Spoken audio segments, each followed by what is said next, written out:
Welcome back to this room, and a good morning. This is IMB 9 we're going to have these 2 weeks. And I want to extend a warm welcome to everybody on behalf of the Bureau, of Precious and myself, and of the complete WHO management who is here with us, and that's not for nothing. That is because it's time to deliver. The weeks that are lying ahead of us are crucial ones, and I was thinking back on everything I said as opening remarks for the first 8 rounds of IMB, and I was thinking, can I do better for IMB 9? Is there anything I can say that I have not said yet? And I thought, no, not really, just that it's time to deliver. It's time to deliver by us all, and that's not going to be easy. And over the last 2 weeks, I've spoken to a lot of you, and the same counts for Precious and the other Bureau members. And you all told us that it's going to be difficult. This text is not really what we like. And it doesn't matter who said it, because you all said it. And not because of the same reasons. Because you all felt that what you find important is not in there strong enough, or that what you don't want is too much emphasized. But it should not be a surprise that there are things in there that you want and things in there that you do not like. Because that's how it works. Some countries need other things than other ones, and some have more to give than other ones. And it's time to find compromises. And that doesn't mean that everything that is written down on paper has to be in the final version of this text. But there should be a real commitment by us all, as we are sitting here, to try to do that. And sometimes you get what you want, and sometimes it's a little bit painful because it's a bit different than what you had anticipated. But it's time to deliver, and I hope that we can do that. And I won't use the word deliver anymore for the next 2 weeks, because I've said it enough now. But let's get to work. So the floor is for you, Precious, and afterwards to our DG, who has joined us again as well, to underline the importance of our meeting. Thank you, Roland. I just wanted to remind all of us about what we're tasked to do. The World Health Assembly took a decision. And I think what was paramount was that we all had to identify substantive elements. And those substantive elements that were identified were what would be contained in this instrument. And I wanted you to reflect a bit, because we took a scientific approach. We did not just start by enlisting those substantive elements. We created a platform, and based on that, you all said what is it that you wanted to see included in the substantive elements. And I'm going to refer you to A/INB/1/9, because you need to go back and reflect on what is it that all of you, including relevant stakeholders, said you'd like to see included as substantive elements of this instrument. You not only identified these, but 97.5% of you said you all agreed equity was important. 100% of the elements were agreed to by all of you. And we actually took a thematic approach. You said equity, finance, governance and leadership, systems and tools were key. But we also said pandemic prevention, preparedness and response were technical elements that also had to be embedded in this instrument. So we did all of that. So what you see is a culmination of work that you did over the past 2 years. And I'm going to help you reflect on what is it that you said, because every time you have to remember what you all said in that digital platform, that these were key elements that had to be contained in the instrument.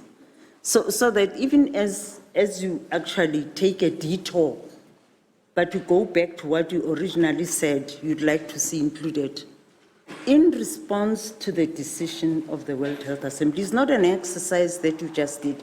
You did it because this is what the World Health Assembly said we had to do. We had to identify those substantive elements. So with those words, I would like you to reflect and do what Roland was saying. If most of you, 97.5%, 100% said equity was important, finance was important, capacity strengthening of countries was important, and you said all of these, and you said they were important. Surely, that can't change now when you're supposed to start the negotiations. And you can't chicken out now. You've said it already. You've already agreed.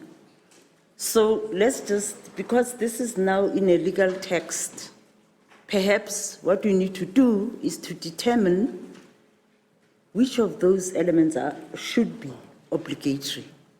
And I think this is the kind of exercise that is going to be important for all of us.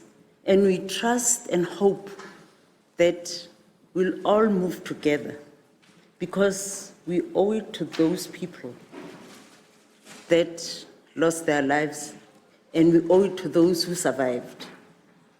Some of you in the room are survivors, and I can confirm here I'm a survivor.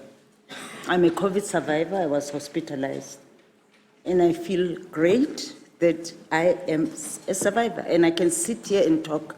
So for that reason, let's just ensure that we're not in this position again, and this instrument should help us attain that. I thank you. Over to you, Dee. Oh, thank you. Thank you very much.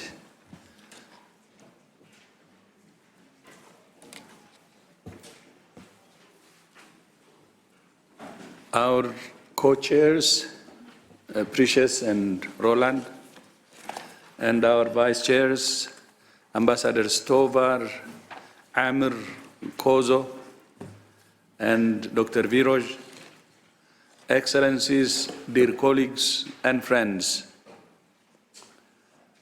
Good morning and welcome once again to WHO for this final meeting of the IMB.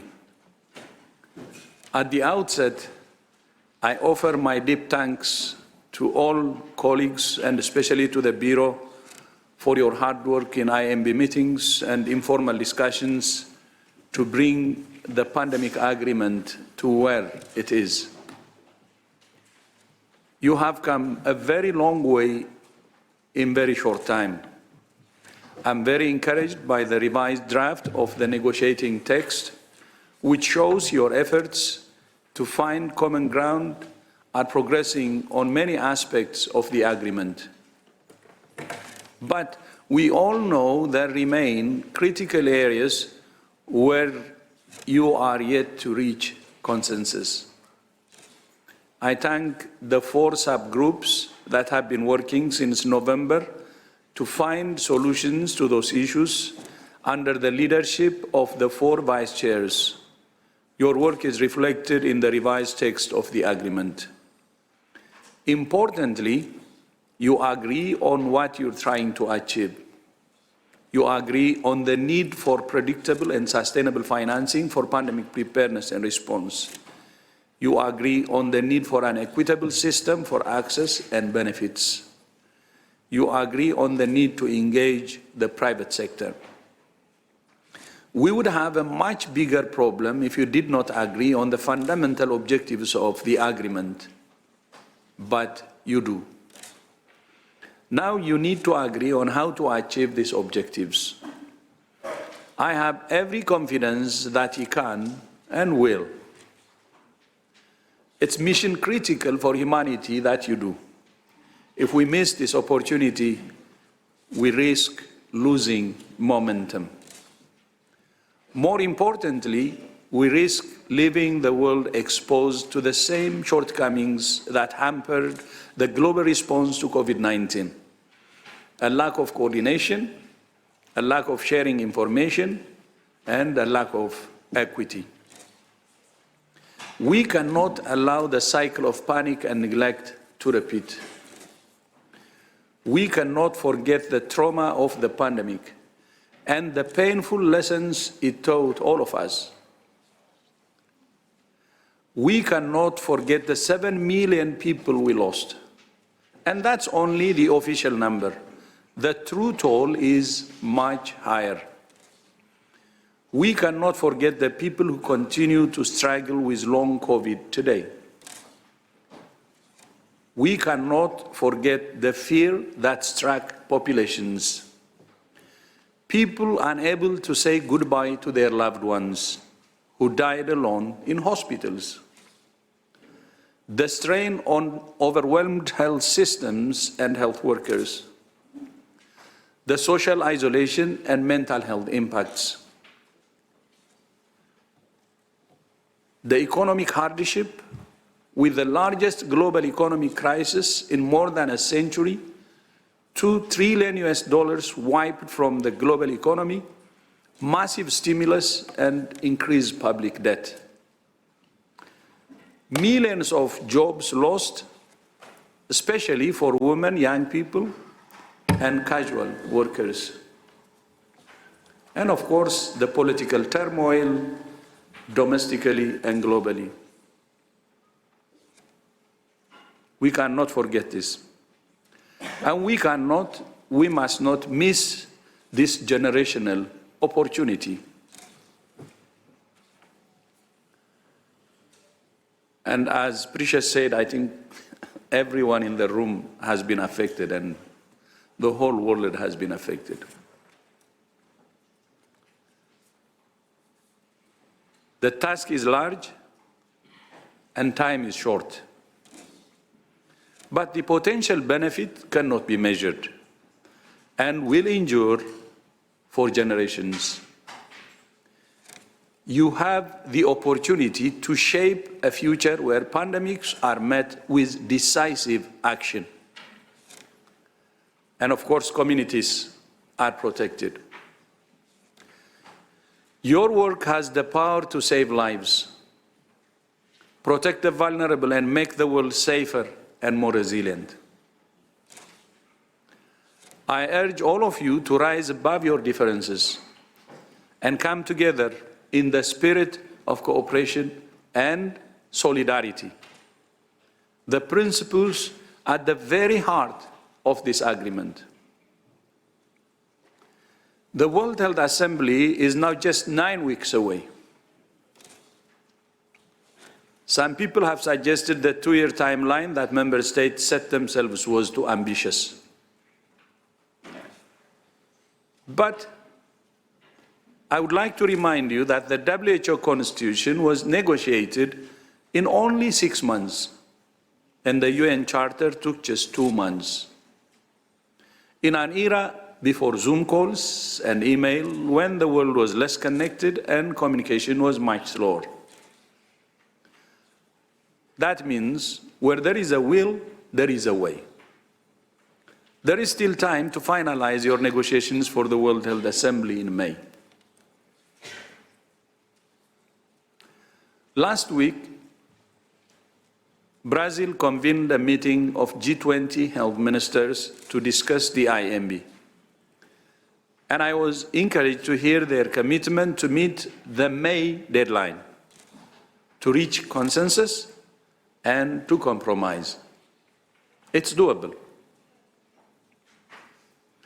And my friend Budi Sadikin, Indonesia's Minister of Health, said during that meeting, he said, a good agreement is if everyone is slightly grumpy. Slightly grumpy with the outcome. And that he is prepared to be slightly grumpy. We must all be. As I have said before, everyone will have to give something, or no one will get anything. Please focus on what you can give really honestly. And with what you can give, please fill the baskets, and there will be enough to share. So the issue is, have we really and honestly are giving what we can give? That's to the maximum. And are filling the basket so that there is enough to share. And there is no us and them.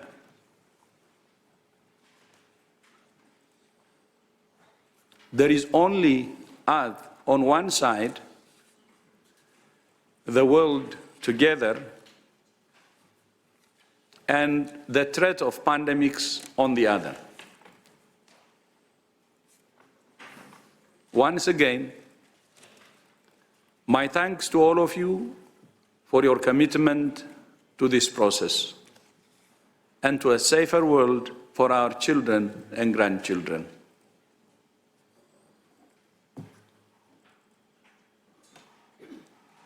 The WHO Secretariat and I personally remain committed to supporting you in any way we can. And I assure you again that I am at your disposal during these 2 weeks, and I would be happy to help in any way possible. And I'm on standby and at your disposal 24/7.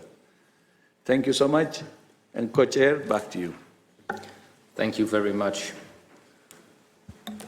And thank you for the inspiring words, which hopefully will put us on the right track for the work that lies ahead of us. And I think we're just going to begin. And we begin by the consideration of our agenda contained in document A/IMB/9/1. And can I take that everybody is ready to adopt that agenda? That seems to be the case. And furthermore, we as a Bureau, we have consulted and drawn up a program of work for this meeting. And we elaborated a little bit in our briefing last Friday. And that document is available in document A/IMB/9/2.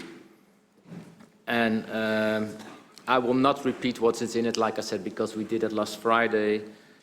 But my question to you is simply, are we ready to follow the program of work as contained in this document, in the understanding that the program of work is, of course, indicative, and any change could be communicated to delegations by email if necessary? Is there anybody opposing to move along this way? That does not seem to be the case. Thank you.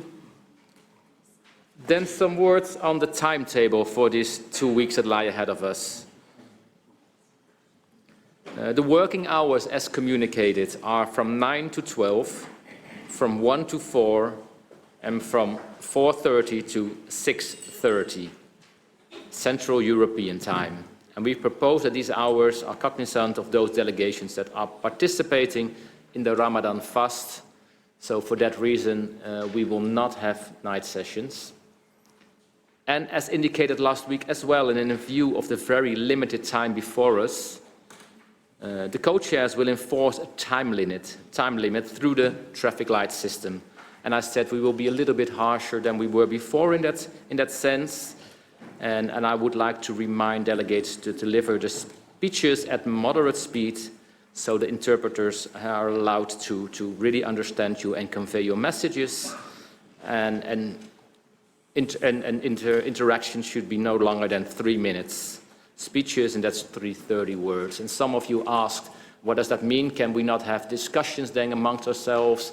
Well, of course, if a discussion is needed to bring us further, we will not be strict and say you had your 3 minutes. But what we will do is try to manage the situation in that sense that we move ahead, because we have a lot of work ahead of us. So if not necessary, don't repeat yourself. Just do that because you feel that it's adding anything to the discussion. And if that's the case, of course, we will allow you to speak. Delegates participating virtually are reminded that in order to ensure appropriate sound quality for the benefit of participation and interpreters alike, proper equipment and connections must be used, and the minimum requirements for remote participants are USB-connected unidirectional microphone headphones I'm going to regret it when this is all over that I cannot read out these kind of texts anymore. A strong and stable internet connection and a quiet location. Please be advised that where sound quality does not allow for reliable interpretation or poses a risk to the interpreter's auditory health, I like that one the best, they will suspend service. And I'd like to thank you also on behalf of our interpreters. Do we all agree to proceed in this manner? Thank you very much. We shall proceed accordingly. And this concludes our considerations of agenda item 1, and we're going to turn to the next item on the agenda, agenda item 2. And agenda item 2, the negotiation of WHO Convention Agreement or other international instrument on pandemic prevention, preparedness and response, and we consider the revised draft of the negotiation text of the WHO Pandemic Agreement, as shared with you all. And during this plenary session, we will invite you to provide any immediate statements on the revised negotiation text, and we start with member states and relevant stakeholders. And what we asked you in our Friday meeting as well, try to be brief. If you need your time, use it, but try to be brief so we can use as much time as possible for our real negotiations on the text. So, at this stage, I open the floor for any statements, and like always, please raise your nameplate in the room or use your hand raise function in the Zoom platform so we know who wants to speak.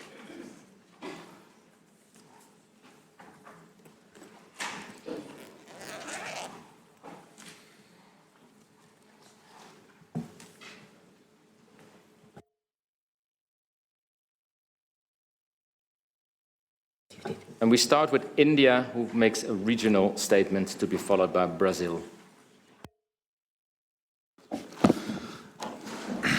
I thank you, Chair. India delivers the statement on behalf of the Southeast Asia. We appreciate the Bureau and the Secretariat for the text. The pandemic agreement was conceived with high expectations, with equity, transparency, and inclusivity at its core. The idea was to fashion a piece of international solidarity which would shield the world from large-scale disruptions in the case of a future pandemic. We once again reiterate that those core principles should remain at the center of these negotiations. Therefore, Southeast Asian countries suggest to improve the text of the treaty through creating enablers for achieving these objectives.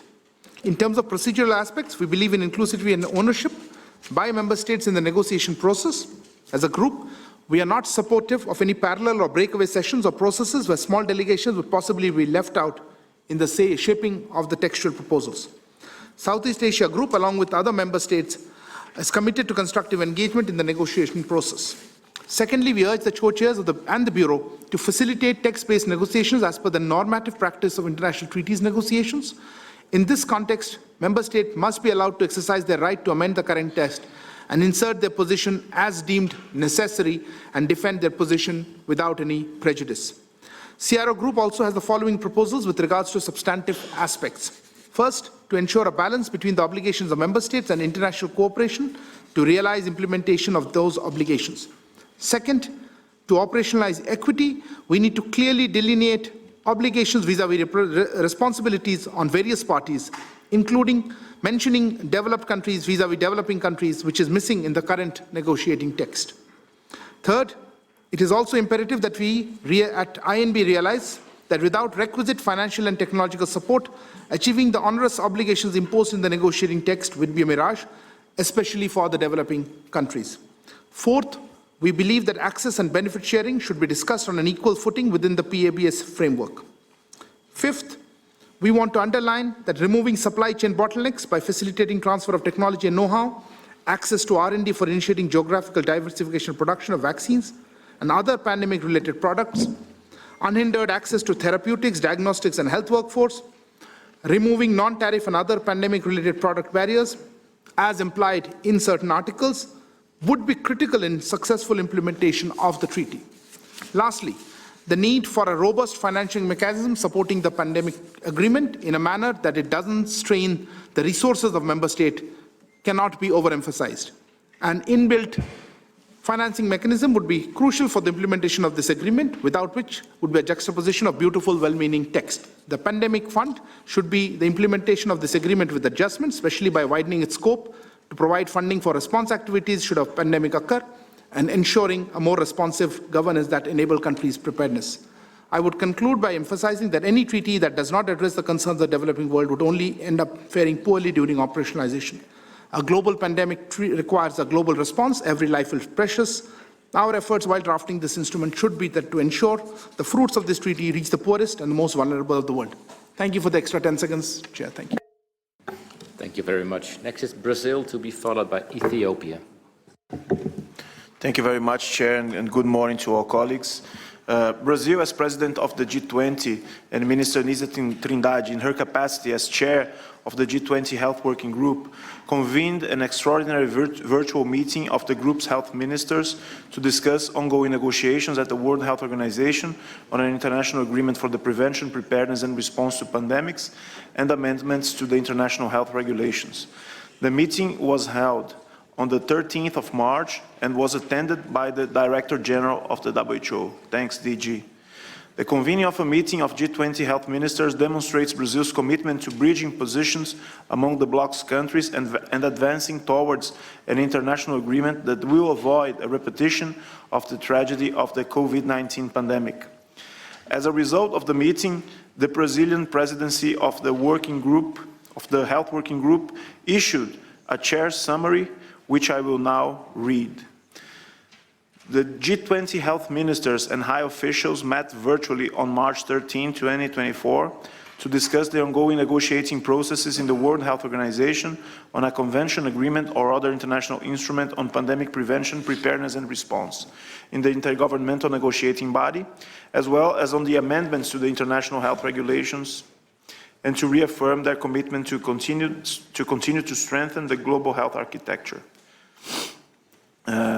The minister reiterated the need to achieve a successful outcome to the ongoing negotiations and renewed their commitment to an instrument that is ambitious, balanced, effective, and fit for purpose in the INB. They confirmed their commitment to an inclusive process aimed at achieving health for all. They reiterated confidence that, in spite of the tragedy witnessed during the COVID-19 pandemic, multilateralism is crucial to generate collective solutions to improve equity and solidarity in pandemic prevention, preparedness, and response. Among the issues raised by the G20 health ministers and high officials, they emphasized the need to agree on provisions that promote timely and equitable distribution and access to health technologies, geographically diversified and sustainable production capacities, taking into account regional needs, effective prevention and surveillance capacities, including through the One Health approach, resilient health systems, and the sharing of pathogens and benefits through a multilateral system. While recognizing that WHO member states are sovereign and responsible for the health of their populations, they noted the imperative to promote international cooperation and sustainable financing. Building on the effort of past presidencies, the health ministers and high officials affirmed that G20 nations can and should significantly contribute to the advancement of pandemic preparedness by pushing for the successful conclusion of this negotiation in a timely way, ensuring inclusivity and promoting changes in national and international PPR capacities. Thank you. Thank you very much, Brazil. Next is Ethiopia, to be followed by South Africa. Thank you, Co-Chair, for the opportunity to deliver this intervention on behalf of the 47 member states of the WHO, African region, and Egypt. The reason for our gathering needs no reminder. The COVID-19 pandemic has caused an unprecedented impact on public health, with devastating economic and social disruptions disproportionately affecting those in low-resource settings. The recent statistics show that tens of millions of people are falling into extreme poverty, with several reversal of gains made in sustainable development and public health outcomes. It is clear that a lot is at stake and that as INB we have very limited time to make meaningful progress. Noting that the mandate of the subgroups has ended, we now trust the Bureau will take into consideration the views of all member states and steer the process forward towards the shared objective.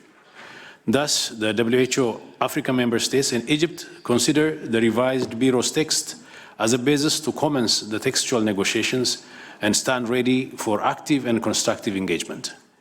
In line with our agreed modalities, the working method for INB 9 should be based on the principle of solidarity, inclusivity, transparency, building trust and ownership of the process by all member states. We support having clear and open negotiations in plenary and formal settings while retaining the required flexibility to achieve consensus. Co-Chair, the region remains committed to the collective responsibility of concluding the negotiations by May 2024. Thus, we would like to see concrete outcomes on the following key priorities, among others. Enhancement of geographically distributed manufacturing capacities, including in low and middle-income countries, through support for tailored research and development, expansion of manufacturing capacities, transfer of technology and know-how, strengthened supply chain and logistics, and strong regulatory systems. Dedicated sustainable financing mechanism to support pandemic prevention, preparedness, response, and recovery at a greater scale in the implementation of the pandemic agreement with global solidarity, recognizing the differences in capacities and capabilities and shared responsibilities among member states. A pathogen access and benefit sharing system that establishes on an equal footing a multilateral system with binding terms and conditions for access and legal certainty for sharing of both monetary and non-monetary benefits. Stronger commitments to support health system strengthening, especially the health and care workforce. A self-sustaining system under Article 19 of the WHO Constitution, establishing inclusive governance and decision-making with sustained political commitment by all parties. It is paramount that we achieve a consensus under such provisions with the aim of concluding the negotiations in adequate time to obtain the necessary clearances from capitals in advance of the World Health Assembly. Every effort that will get us closer to the finish line is to be gauged with the equity lens, ensuring that we deliver on the mandate and collective responsibility of operationalizing equity and promise of a safer world for all.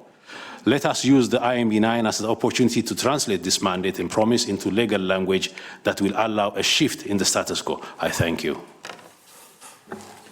Thank you very much. Next is South Africa, to be followed by Bangladesh.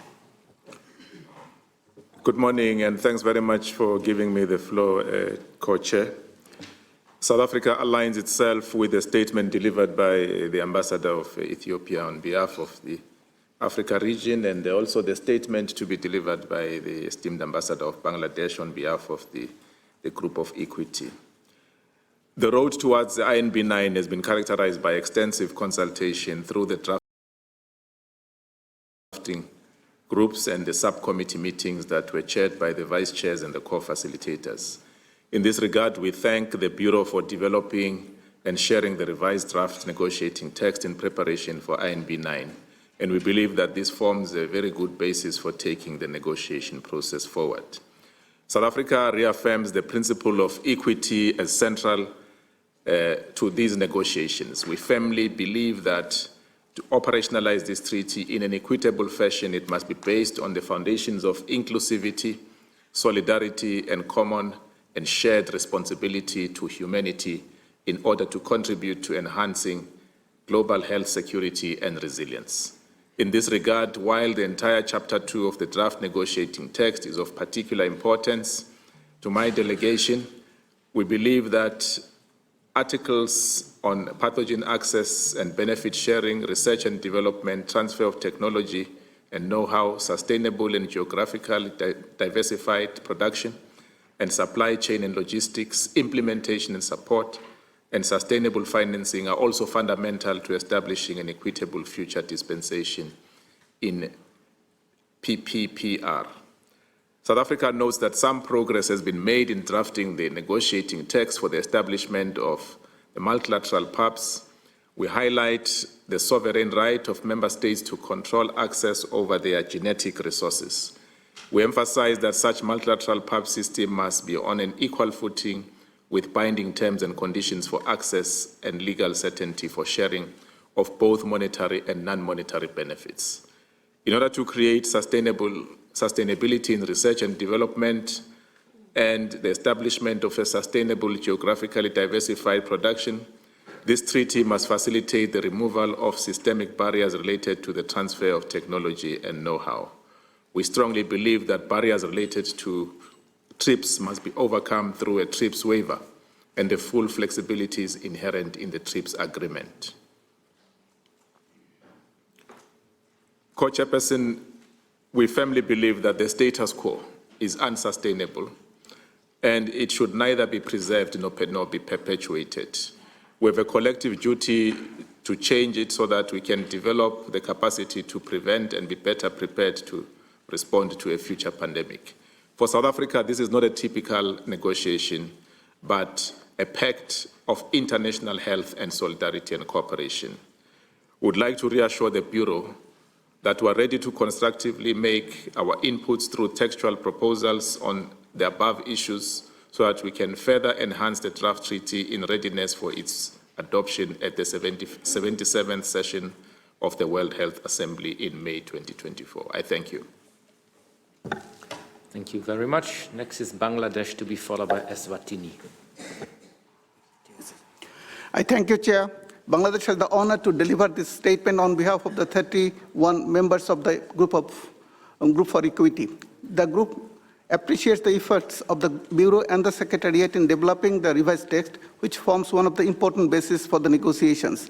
We believe that the INB 9 is the last opportunity to discuss the current text in details and reach a common ground. Hence, the need for the text to be subjected to the negotiations, which will also provide opportunity for the text to be improved in a way that enables each country to address future pandemics and health emergencies in a better way than the one that handled the COVID-19 pandemic.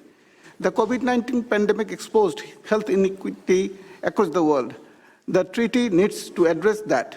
Going forward, we should be guided by international solidarity and unity, as well as prioritizing public health over commercial interest. As per our agreement in the second special session of the Health Assembly Resolution, SSA 2(5), equity must be upheld at the center of the treaty in order to be able to change the status quo. We owe it to the humanity and the future generations to deliver an equity-based treaty. The treaty also needs to be action-oriented and to have clear deliverables. A framework approach and a text with unclear provisions is unlikely to change the status quo. We need a comprehensive and direct approach to operationalize the major concepts to deliver equity. Mr. Chair, we remain resolute in our determination to conclude the treaty within the agreed timeline. However, we need to ensure inclusivity and adequate health breaks and take into account the considerations of small delegations. The Group for Equity does not support breakaway or parallel sessions while the drafting group meets. We request allotted time, if needed, for a small and contact group meeting while the drafting group or the plenary is not in session. In accordance with the usual practice of international treaty negotiation, we would like to begin with textual negotiations immediately and do not support YOLOing and greening the text until the views of all member states on the entire treaty are reflected on the continued understanding that nothing is agreed until everything is agreed. Mr. Chair, now on substantive matters. First, although obligations in surveillance in Articles 4 and 5 go beyond human health, there are not equivalent commitments in terms of legal certainty in timely accessing health products in an equitable manner. This imbalance is unacceptable and needs to be rectified. Second, Article 5 on the One Health should consider the extra resources that parties will need to allocate to conduct a coordinated multi-sectoral surveillance, as well as resources that are also needed to support developing countries' health systems. Flexibility and funding would be required. Third, the focus on strengthening health systems capacity should be maintained. Fourth, the principles of common but differentiated responsibility and respective capabilities is not adequately elaborated for operationalization in the revised text, and additional text will be provided in specific articles. Fifth, transfer of technology and know-how and access to R&D are indispensable to realize geographical diversification and scaling up of production of vaccines, therapeutics, diagnostics, and other pandemic-related health products, which are exigent to address future pandemics. Sixth, sustainable financing is the key element of pandemic prevention, preparedness, and response. Therefore, the group emphasizes the importance of establishing a standalone sustainable financing mechanism that supports the implementation of pandemic agreement, taking into account the differences in capacities and capabilities among member states. Seventh, access and benefit sharing is at the heart of the treaty. Current formulation in Article 12 remains too weak. We need to ensure that access to pathogens and benefit sharing are on equal footing while ensuring accountability and transparency in the system, including through a traceability function and registration of parties to the system. The fundamental problems experienced during COVID pandemic need to be resolved. We should not wait for another pandemic to improve the governance and global health security. We need to ensure a system that helps us better prepare, prevent, and respond to future health emergencies and pandemics. The instrument should be applicable and operable for all parties without any barriers so that it better serves the needs of our people as well as of the multilateral environment. The Group of Equity will continue to remain engaged constructively and seeking deliverables. Mr. Chair, please rest assured of our continued support. I thank you. Thank you very much. Next is Eswatini, to be followed by Zambia. Thank you, Co-Chair, for giving me the floor. The Kingdom of Eswatini aligns itself with the statement delivered by the Federal Democratic Republic of Ethiopia on behalf of the 47 member states of the region of Africa plus Egypt and that of the Group of Equity. We seize the opportunity to thank you, co-chairs, for the wise manner in which you have led this process thus far, and we also thank the vice chairs and co-facilitators for all the hard work put into bringing us to this new text, which we will be working on this week. Surely it was no walk in the park. Indeed, we come a long way since the first session of the INP, and it is important to remain true and ardent to the reason why we had to engage in this process in the first place. We need not shy away from the realities of unequal access to medical products at a desperate time of need when the world was brought to its knees in 2020-2021 by the COVID-19 pandemic, and it continues to do so even today. COVID-19 pandemic made it clear that diversified production of life-saving medicines is a need, not an aspiration. It showed the glaring gaps in the existing financial mechanisms. It exposed the lack of solidarity within and among member states at a time when we needed to be our sisters and brothers keepers. And it exposed the lack of transparency and trust. Co-Chair, the instrument that this process must deliver needs to be one that will build back trust and confidence, which will put public good first, and an instrument that will ensure we prepare, prevent, and respond to future health emergencies and pandemics. As we begin the discourse of a line-by-line textual negotiations, we encourage that all negotiations take place in plenary as opposed to having parallel meetings by smaller groups, as this will mean small delegations like ours are at a disadvantage. And parallel meetings will certainly lack the inclusivity afforded by plenary. We accordingly, co-chair, urge the co-chairs and the Bureau to facilitate text-based negotiations as per the usual and general practice of international treaty negotiations. In this context, member states must be allowed to exercise their right to amend the current text and set their position as deemed necessary and retain the text without any prejudice. Simply put, co-chair, a text proposal made by a member state should be inserted into the negotiating text as proposed by the Bureau, and same must be retained therein within brackets until it's withdrawn by the concerned member state or until a consensus is arrived at on the said provision. We wish to remind the meeting, as we hereby do, that equity is the binding thread we seek to see running through the entire text, because without equity, we will not have lived up to our mandate, and failure is not an option.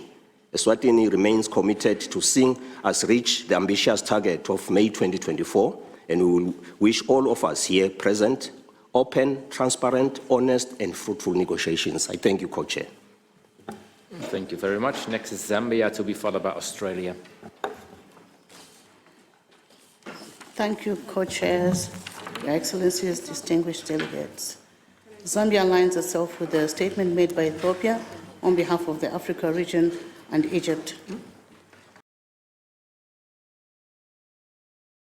I wish to start by commending the co-chairs and the Bureau for their tireless efforts in spearheading this important process. the WHO Secretariat for the invaluable support, and all parties, stakeholders for their work on this.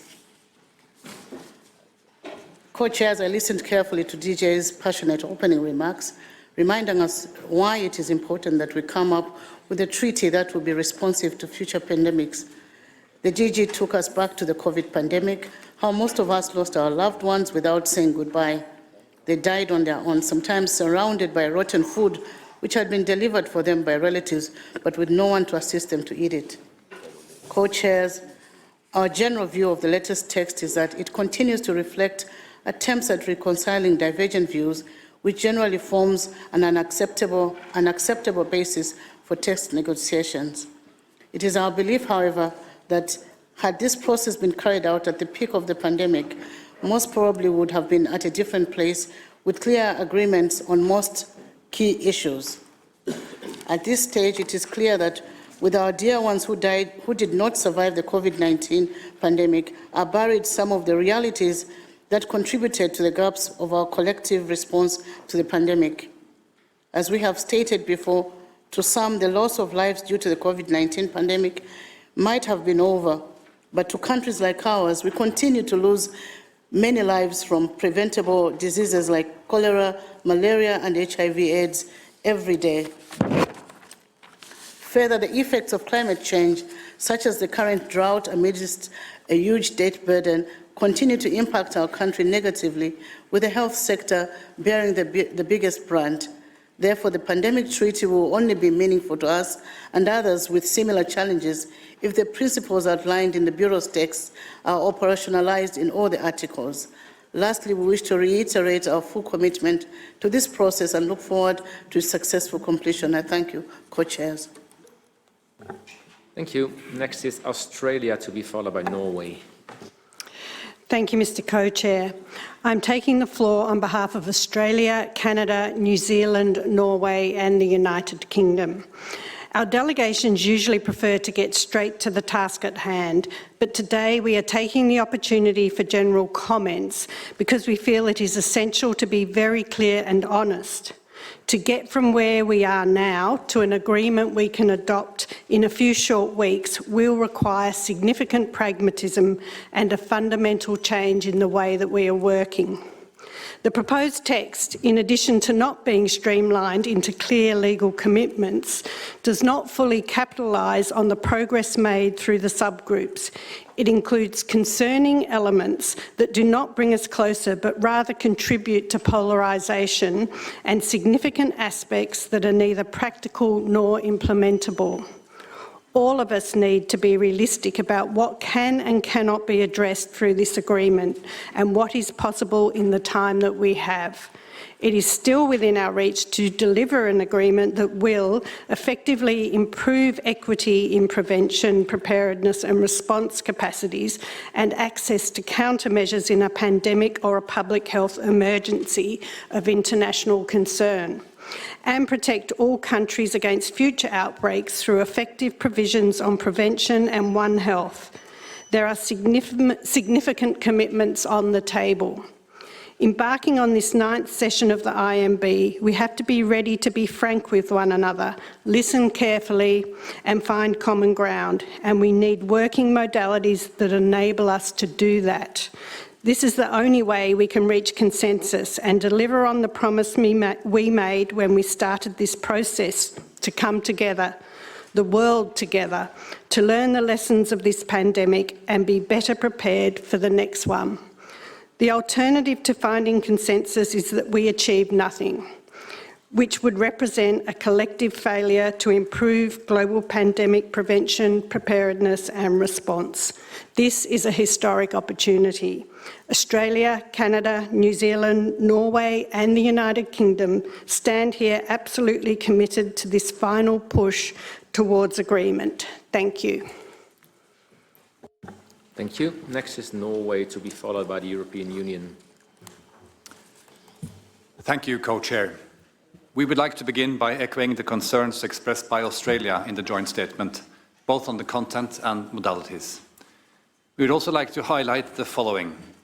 We believe it is possible to reach consensus on provisions that will significantly enhance equity, including The proposal to set aside a dedicated volume of pandemic-related health products for equitable allocation according to risks and needs.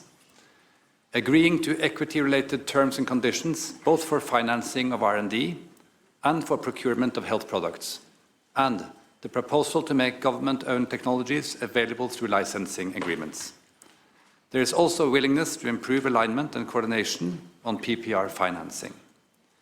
We hope that all delegations recognize that these provisions will significantly improve our joint ability to mitigate the effects of pandemics through a more equitable response and support the establishment of regional distributed production capacities. Like the Ajit Tedros just said, we are faced with a generational challenge, an opportunity we must not miss. To this end, Norway remains committed to a successful outcome. Thank you. Thank you very much. Next is the European Union, to be followed by the Dominican Republic. Good morning, Co-Chair. Good morning to all. Thank you very much, of course, for all your effort. Thanks to the Secretariat for all their work, which has been remarkable up to this point, and we look forward, of course, to working with them further during this session. Now, we need to be clear that the process is at a critical juncture. We have very limited time left to get us from where we are now to a successful outcome, an endeavor to which the European Union is strongly committed. The best way to help us collectively to achieve success, we believe, is to be clear. In INB 8, the EU suggested to capture the closer alignment emerging in the long month of valuable work in subgroups to focus on the many things that unite us rather than those that divide us, and to reflect the many constructive efforts towards convergence that have been made around the room, including our own. We believe the 8 March text could have been an opportunity to find an agreement in key areas such as technology transfer and intellectual property, financing, and the pathogen access and benefit sharing, at a time where stakeholders have never been more ready to make a decisive contribution to benefit sharing. Prevention and preparedness, we think, have been significantly diluted. And where there are, and there are, of course, many other issues, not least in Chapter 1. This makes agreement challenging. But of course, we will continue to work with all of you in a positive direction. In addition, we are very concerned that the modalities presented will not be effective in fostering the necessary convergence, particularly given the limited time at hand. The greater difficulties, the greater our resolve to overcome them. We will work hard and constructively with this text to get to convergence. We will spare no effort to focus on what we can agree upon, avoid polarization, apply pragmatism, and support effective ways to collectively engage and find solutions, such as, for instance, those suggested by Brunei. We call for flexibility to adapt the modalities to be able to advance in this process. We look forward to working with all of you to set a course that leads us to success in May. This would help us fulfill our shared responsibility to make the world safer, to better prevent and prepare for pandemics, and to tackle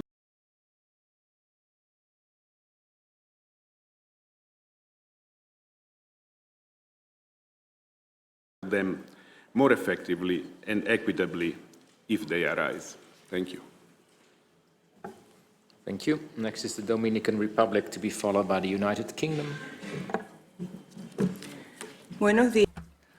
Good morning.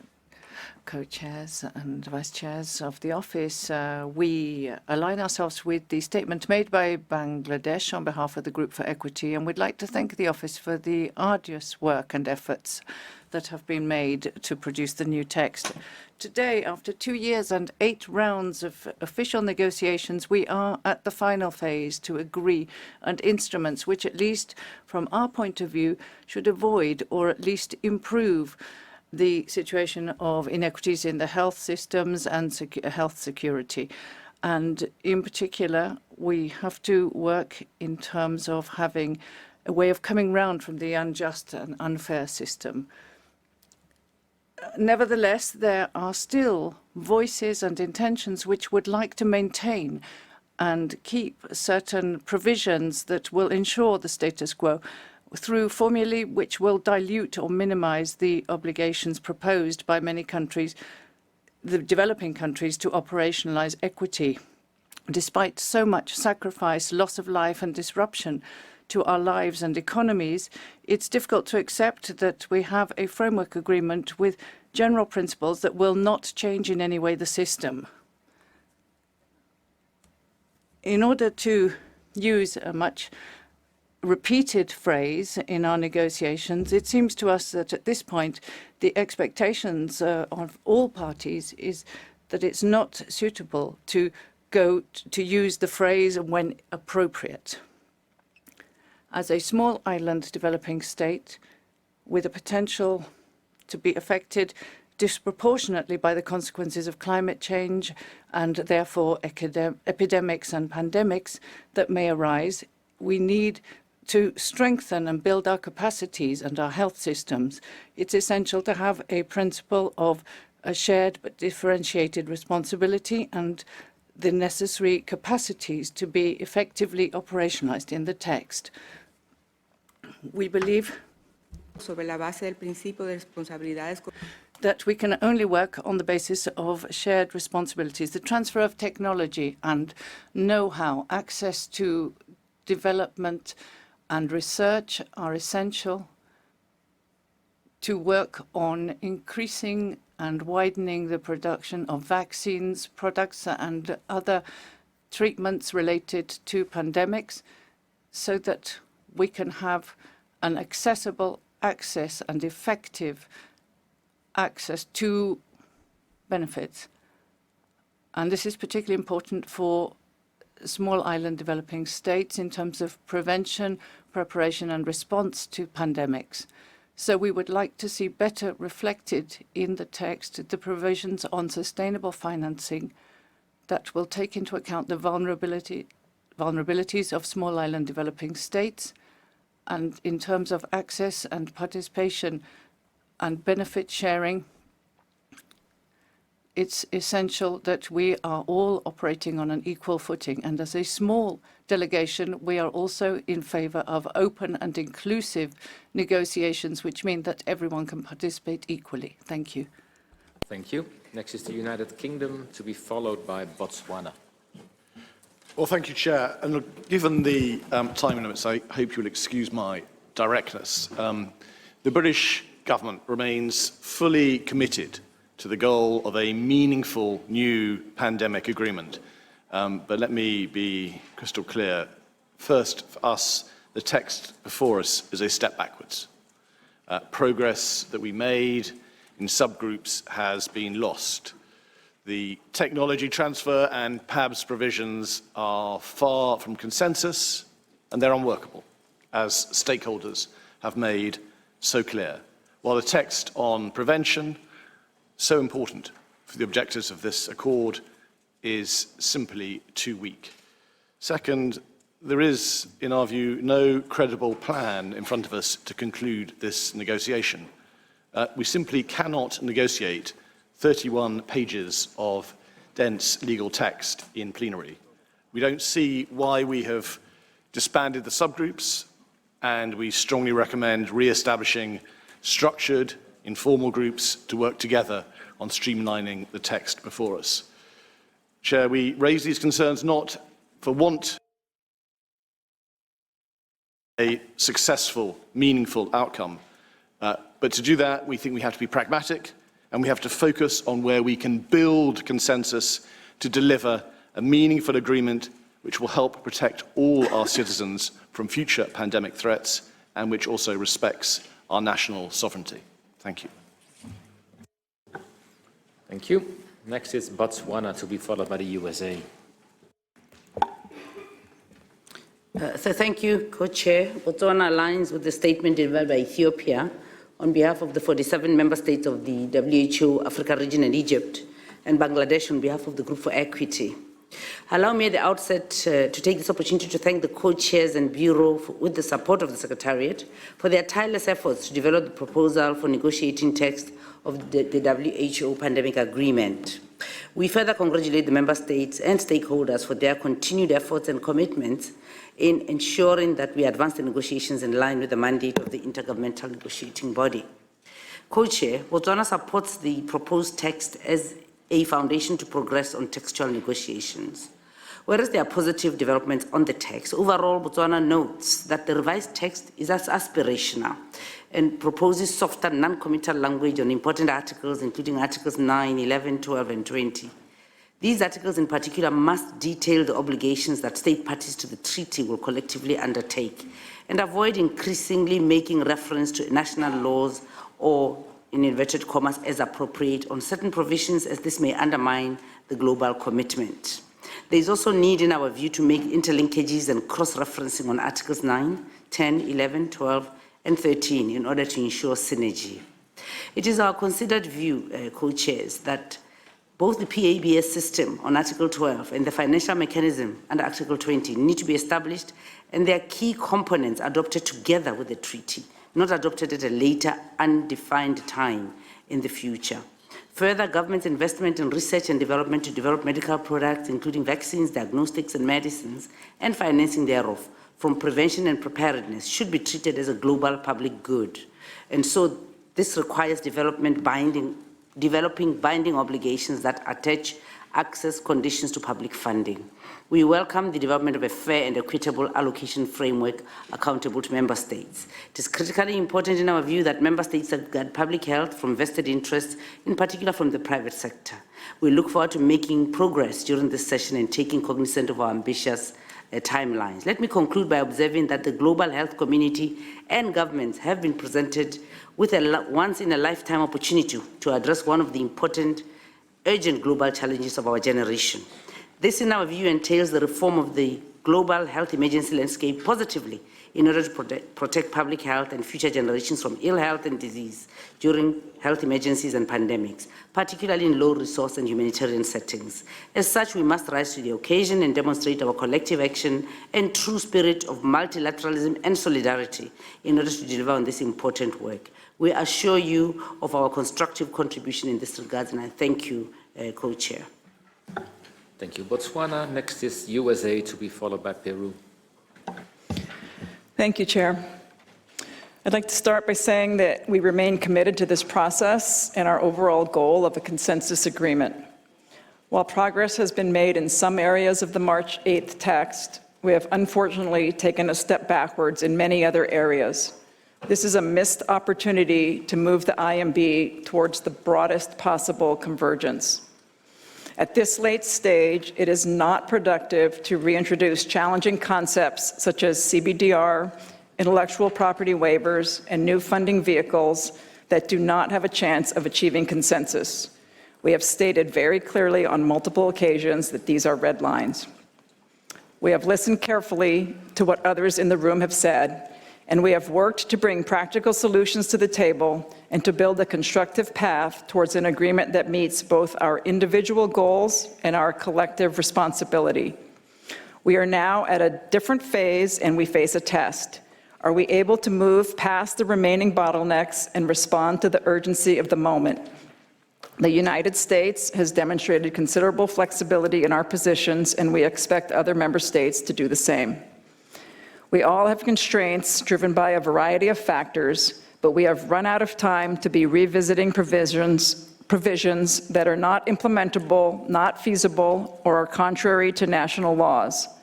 None of us can achieve every one of our must-haves in this multilateral process, and there are very real risks if we do not reach an agreement in May.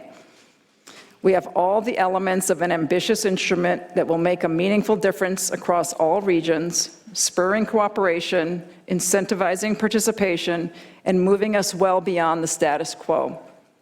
So as we launch into this final planned INB session, we must reaffirm our commitment to engaging constructively to strengthen pandemic PPR, improve equity, and make the world a safer place for all. I thank you. Thank you very much. Next is Peru, to be followed by the Philippines. Muchas gracias, señor. Thank you very much, Co-Chair. Peru would like to thank the Bureau for the new version of the text of the instrument. My delegation also aligns itself with the statement made by Bangladesh on behalf of the Group for Equity. Given the experience of Peru in the last pandemic of COVID-19, we know that the most effective way of facing future pandemics necessarily involves a balanced, integrated and coordinated approach which tackles both pandemic prevention and preparation, as well as elements of response and recovery, as well as applying appropriately the principles of equity, solidarity and cooperation. The new text from the Bureau does not yet manage to capture all of these elements so that it is a truly ambitious agreement. In terms of the aspects of prevention and preparation for future pandemics, my delegation would like to repeat the importance of the fact that that set out in Articles 4 and 5 should align with the international health regulations, and we also consider it necessary to define new capacities for prevention, pandemic prevention, and which will help us to strengthen even more the approaches. And we need to consider the approach of One Health in terms of drawing up national and multilateral policies for prevention, preparation and responses to pandemics. In relation to the system for pathogen action and benefit sharing, we consider it positive that a minimum percentage has been set up for medical countermeasures for developing countries, since it is essential to tackle some of the equity problems that were found during the COVID-19 pandemic. However, the governance agreement linked to the PAB system must have a national and regional inclusive representation with a clearly defined role for all the specialized agencies, civil society and the private sector. In terms of the response to future pandemics, Peru considered it essential that timely and equitable access to medical products should be ensured through a geographically diversified production chain and a mechanism of allocation which is efficient. And in the view that this must be achieved and included in the text, we consider that this is a subject of priority that should be dealt with, and we will be sharing further information in writing. Thank you. Thank you very much. Next are the Philippines, to be followed by Germany. Thank you, Chair. The Philippines aligns with the statement delivered by the distinguished representative of Bangladesh on behalf of the Group for Equity. We commend the Bureau and the Secretariat for the hard work. We note the Bureau's noble but difficult task of listening to all member states all throughout the INB process since 2021 to help ensure that all nations and communities are better prepared to predict, to prevent, assess, and to prepare to effectively respond to pandemics in a highly coordinated fashion. However, we have to implement the appropriate modality that itself espouses and operationalizes equity and inclusivity. Parallel sessions as well as loose meetings outside the plenary will marginalize small delegations and may mute thoughts and voices not articulated in the formal session. The Philippines support the Group for Equity comments on the substantive aspects of the negotiating text, particularly on One Health, health systems resilience, transfer of technology and know-how, research and development, access and benefit sharing, and sustainable financing. We strongly welcome the comprehensive language and substance of Article 7 on health and care workforce. To further strengthen the article, we would also like to reintegrate language on concrete actions addressing the disinformation on Article 18 on communication and public awareness. We also look forward and stand ready to engage in constructive debates on strengthening the article on liability and compensation management.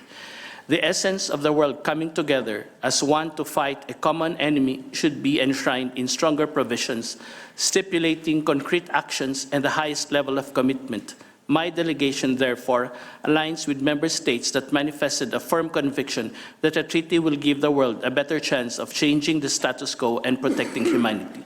Thank you. Thank you. Next is Germany, to be followed by Iran. Thank you, Chair. Dear colleagues, Germany aligns itself with a statement delivered by the EU on behalf of its 27 member states. At the World Health Assembly's special session in December 2021, we all made a common commitment. A commitment to learn the lessons from the COVID-19 pandemic and to set up a global health architecture that is more just, more effective, and more equitable. Germany remains committed to deliver on this promise. Now it is not the time for general statements. This is time for progress. However, as many other delegations before us, we are concerned that at the beginning of this INB, only a few negotiation days, or better, less than 9 days away from the May 2024 deadline we jointly agreed upon, we might not be sufficiently setting ourselves up for success. The revised text still contains some elements that have been clearly identified as not consensual, as indicated, for example, by the EU and many others, while at the same time it is still lacking crucial elements, for example, to improve prevention, preparedness, in order to make sure that we are not hit by a pandemic like COVID again in the next years. We had hoped for a text that builds more on the work of subgroups and contributions of co-facilitators and volunteer delegations, and therefore on the progress reached so far in order to bring us closer to consensus. We believe that the modalities for this INB need to sufficiently foster progress. We call on the Bureau and all delegations to create the spaces that are necessary to come up with real compromise proposals, drawing on the expertise of co-facilitators and volunteer delegations and taking into account the capacities of smaller delegations, as mentioned by many others. We remain committed to doing so and to fulfill the promise we collectively made. Yes, indeed, we need to move well beyond the status quo. But in order to do so at this late stage of the process, we need ambitious pragmatism or pragmatic ambition. I thank you. Thank you. Next is Iran, to be followed by Kenya. Thank you, Mr. Co-Chair. Good morning, distinguished colleagues. Iran aligns itself to the statement made by Distinguished Ambassador of Bangladesh on behalf of the Equity Group. As we prepare to enter the final phase of negotiations for drafting a pandemic agreement, it is crucial that we keep in mind the modalities of the INB work which were established at the beginning of this process, including via document SSA 2.5.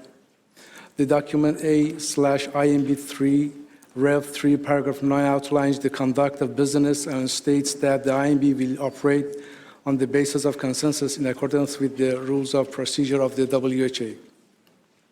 The success of the future agreement will depend, among other things, on a strengthened sense of ownership and leadership by member states. It is important to take into consideration the concerns of all member states. Mr. Co-Chair, the enjoyment of highest attainable standard of health as one of the fundamental rights of every human being requires a demanding effort in transforming market mentality to a humanitarian mindset, shifting from hoarding vaccines and hindering access to health products to placing the protection and health of all people at the heart of our negotiations, from constraining the contribution of health products at a specific lower percentage to meet the real needs of those who are in need. Mr. Co-Chair, while we appreciate the progress made in the development of the current draft, it is imperative to ensure the text adequately reflects the concerns of all member states, in particular countries that have been subjected to prolonged and unjustified unilateral coercive measures. This may have an impact on the universal applicability of the legal text and in its full implementation across the globe. We believe that a balanced and inclusive definition of the principle of equity necessarily encompasses twin pillars of development and human rights, including the right to development, the right to health, and unhindered access to health-related products and services. In the absence of such essential components in the text, the international community may face a recurring pandemic with familiar features, such as leaving others behind by hoarding vaccines and choosing the discriminating path to the needs of some countries. And finally, Mr. Chairman, Iran remains committed to constructive participation in the negotiations process. I thank you. Thank you very much. Next is Kenya, to be followed by France. Thank you, co-chairs, and good morning, Dinchi and distinguished member states. Kenya aligned itself with a statement delivered by Ethiopia on behalf of the African member states and Bangladesh on behalf of the Group of Equity. At this critical moment, we must recall our common objective, that is to present the 77th World Health Assembly with a legally binding instrument which assures a stronger and more equitable health emergency preparedness and response framework. Kenya welcomes the progress made so far in this process and believes that for this proposed treaty to achieve its desired impact, it must reflect the concern and the consensus of member states as much as possible. Adoption of the principle of equity and other substantive elements remains the cornerstone of this treaty. The agreement must therefore strike the delicate balance between obligations and motivations, enabling government to continue providing adequate health and social measures in support of WHO objective of attainment by all peoples of the highest level of health.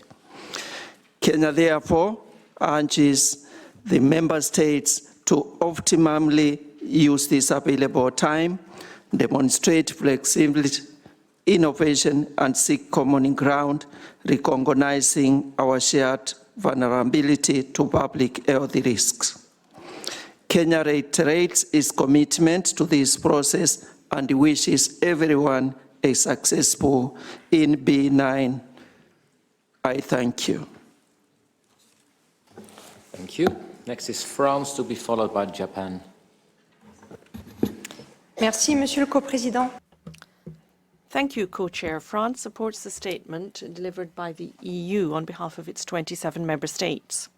We would like to begin our comments by thanking the Office, the co-facilitators and the Secretariat for all of the work done. France has always asserted its unswerving commitment to an ambitious international agreement adopted by consensus.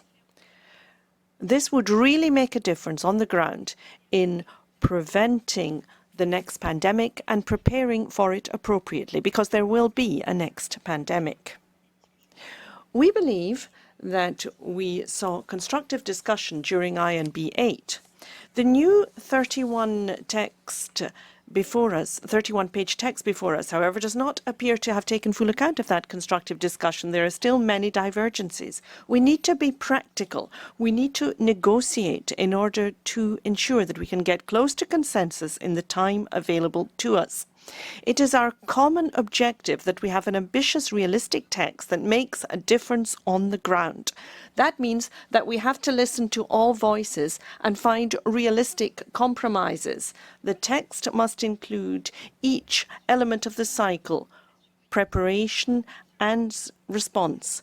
All of this in accordance with the One Health approach. That's the only way to prepare appropriately for the next pandemic. We need a mechanism for access to medical countermeasures in a way that is realistic, but we also need to ensure that we're open to handling pathogens in a way that allows us in future to develop the medical countermeasures that will be required. We must be aware of the danger of fragmentation of the global health architecture. This is something that would be exacerbated by creating a new fund. Constructive proposals for sustainable financing were put forward during INB 8. They would benefit all, and we wish them now to be taken up again. This is our collective responsibility. Between now and the next pandemic, we must do our utmost to ensure that we are active and that we do things that can protect people all over the world. France remains deeply committed to that goal and mobilised to its achievement. Thank you. Thank you very much. Next is Japan, to be followed by the Netherlands. Thank you, Mr. Co-Chair. Japan appreciates the tireless efforts made by the Bureau and the Secretariat to develop the revised negotiating text. In line with the concerns expressed by other delegations, we, however, wish to express our concerns that the current draft unfortunately contains numerous parts that is not acceptable to our delegation, as we have been communicating, again in line with other delegations that voiced similar concerns. Japan remains committed to work constructively to reach consensus, bearing in mind different views of all member states, and would like to stress 2 points. First, Japan would like to reiterate that this draft agreement should strengthen the pandemic PPR. We need to continue reminding ourselves that anything that undermines or further fragment activities to benefit pandemic PPR must be avoided. Secondly, it is also essential to ensure the universality of the membership as pandemics affect the entire world, and maximum participation of member states to this agreement is key. In this context, we would like to humbly call for delegations not to include or retain non-consensual language or concept at this final stage. Co-chairs and dear colleagues, Japan remains strongly committed to the discussions in order to carry forward the negotiations through finding a common ground, through constructive dialogue in this meeting so that we can make it in May. Thank you. Thank you very much. Next is the Netherlands, to be followed by Kanda. Thank you, Mr. Co-Chair. The Netherlands aligns itself with the statement made by the European Union on behalf of its 27 member states. We would like to thank the members of the Bureau, the co-facilitators and the Secretariat, as well as our colleagues, experts and also stakeholders inside and outside this meeting room for their tireless efforts over the past 2 years. We've taken good notice of the revised negotiation text and the appraisals held by various delegations in this meeting, including those that point out the challenging discussions that still lie before us in the remaining weeks. At this point in time, we believe it is also important that we realize that we have made the necessary progress over the past 2 years. We did cover a lot of ground. We did discuss a variety of aspects of pandemic prevention, preparedness and response, and we explored the principle of equity and its practical application in our deliberations, as well, of course, as many other key aspects that we consider to be essential elements for this instrument. 2 months before the WHA 77, we think it is clear where further discussion and convergence is needed.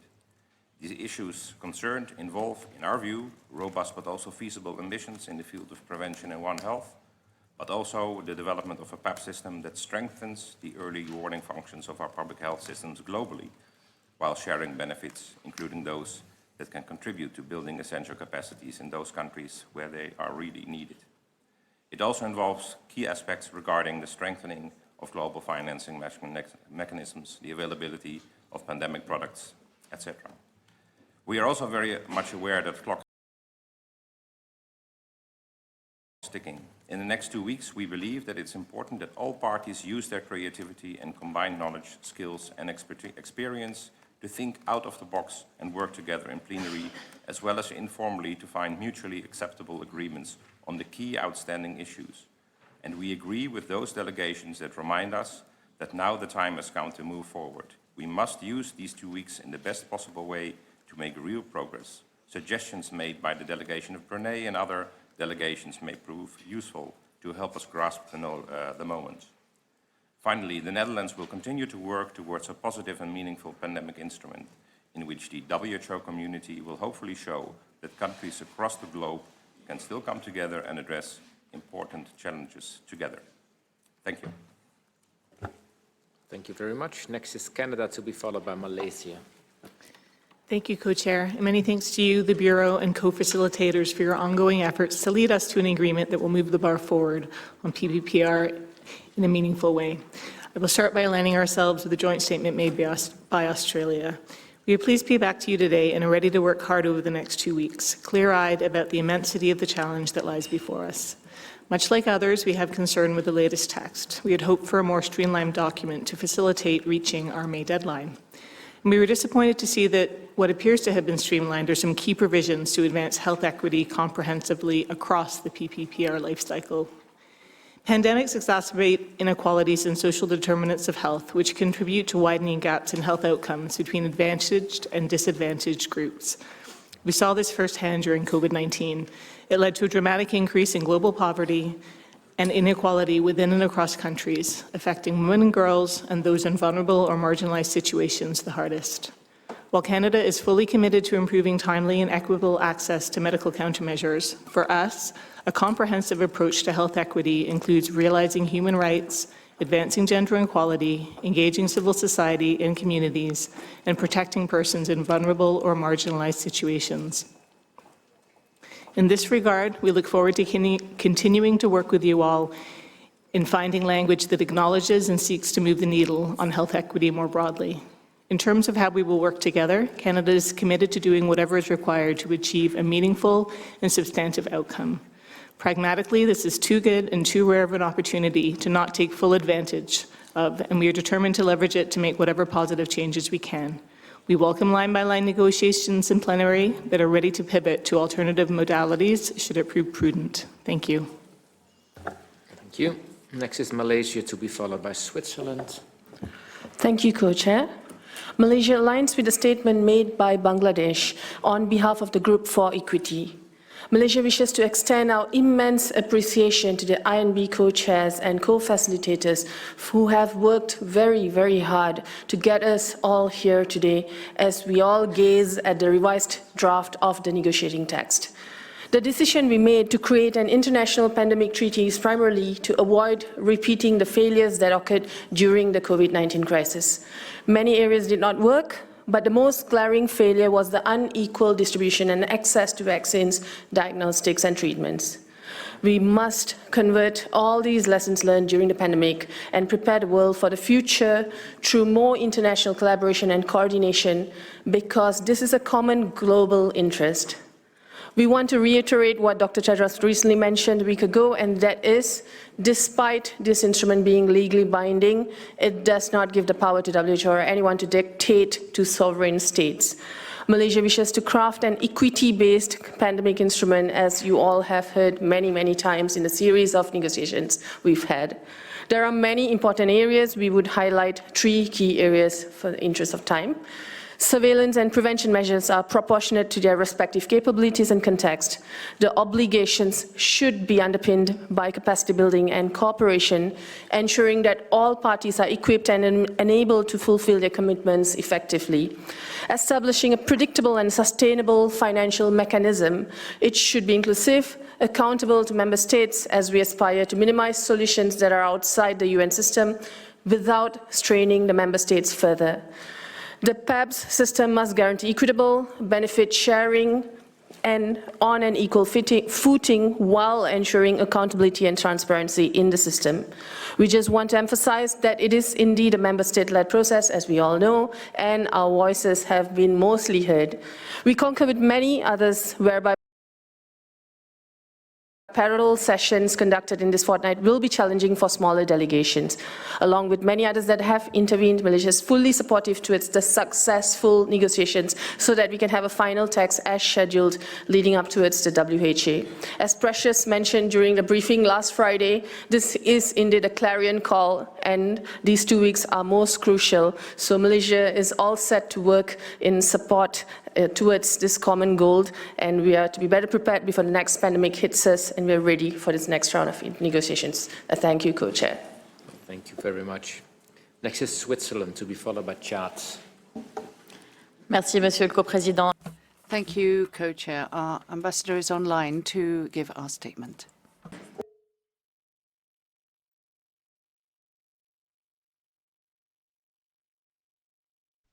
Merci, Monsieur le Co-président.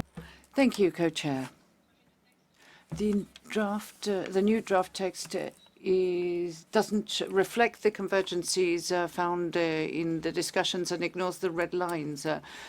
In the European region, of which we are members, we can't see some of our opinions that were expressed, and they were expressed throughout the negotiation. We are not prepared to accept the text in its current state. I'd like to repeat once more what we would like to see. First of all, surveillance and immediate sharing of information benefits all of us, so we are fully opposed to any type of flexibility therein.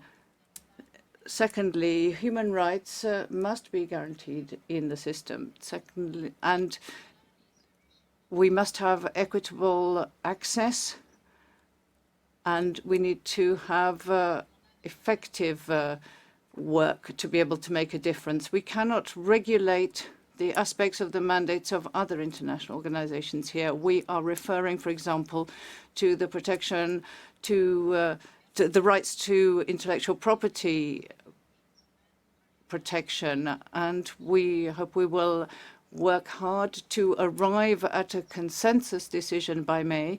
Given the work that has been put in recent years, we must be able to prepare, prevent, and respond to pandemics. Thank you. Thank you. Next is Chad, to be followed by Syrian Arab Republic. Merci, Monsieur le Président. Thank you very much indeed, Chair. Chair, I would like to begin by aligning my comments with the comments made by the Ambassador of Ethiopia, speaking on behalf of the Africa Group. I also endorse the comments made by Bangladesh with reference to the position of the Equity Group. Having listened to all that has been said, it seems to me that there are some key words that keep emerging: equity, technology transfer, capacity building, sustainable financing, local production, coordination mechanisms, access to pathogens. These things keep coming up. I myself had the privilege of heading a WHO office. It was in Mali during the pandemic, and I can tell you that everything that has been said does not take into account what we're really dealing with here. We're talking about the life of a patient who has been contaminated. What do we need to save life? And I'm really putting that question to you, because what I would appeal to us all to do is to recognize that we have 1 week here to work with WHO representatives and people from health ministries. And those people, when you have an epidemic that breaks out, are in the front line, and you have 1 week to get them to work together. At the beginning of COVID, we couldn't have appropriate diagnosis because our laboratories didn't have the right equipment. People were saying, how do we get gloves? How do we get PPE? Basic questions. I've lived through epidemics in several countries, and I know firsthand how difficult it is. So let's focus on the patient, on saving the lives of people, on avoiding deaths. That's what's vital. I can tell you that in some countries that I've seen, it's just not possible to isolate patients. I've seen hospitals like that in different parts of the world. So when I listen to some of what is being said, I really wonder what we're talking about. Are we talking about some kind of theoretical academic document drafted by people sitting comfortably here in this room, not really thinking about how to ensure that fewer people will die when we have another pandemic? There's going to be another pandemic. Many people have said that. So unless we really build our capacity now throughout the world, then the same thing is going to happen again. Not enough protective clothing, not enough masks, not enough gloves, laboratories that can't diagnose what's going on. We're going to have that again. So I really appeal to you. Bear in mind that regions of the world are different. If you're in the Eurozone, you don't have the same problems as if you're in South America or in Africa. Remember what life is like out there. And when it comes to funding, Remember what's needed. It's all very well to make equipment available, yes, but you also need training so that people know how to use that equipment. We really need genuine capacity building throughout the world. I'm sorry, but I'm a bit shocked by some of what I've heard. It's very theoretical, it's very academic, and it's not focusing on what's really important, health and life. Thank you. Thank you very much. Next is the Syrian Arab Republic, to be followed by Malawi. Thank you, Co-Chair. I'm making this statement on behalf of a group of countries: the Republic of Belarus, People's Republic of China, Republic of Cuba, Democratic People's Republic of Korea, Islamic Republic of Iran, Nicaragua, Syrian Arab Republic, Russian Federation, Bolivarian Republic of Venezuela, and Republic of Zimbabwe. We thank you for preparing and distributing the revised draft of negotiating text to begin working with during this meeting. In this regard, we would like to draw your attention to the fact that the revised draft doesn't reflect at all one of the two aspects that have had the most negative impacts on the disastrous consequences of the COVID-19 pandemic. As we all know, and as the WHO Director General has repeatedly stated, and as reflected in the report of the Special Rapporteur on the negative impacts of unilateral coercive measures on the enjoyment of human rights during pandemics, the most affected were two categories of countries. The first is a group of countries with weak health systems and with low research and manufacturing capacities. These countries couldn't protect themselves and had to wait too long to get assistance from other countries. The second category is a group of states under unilateral sanctions.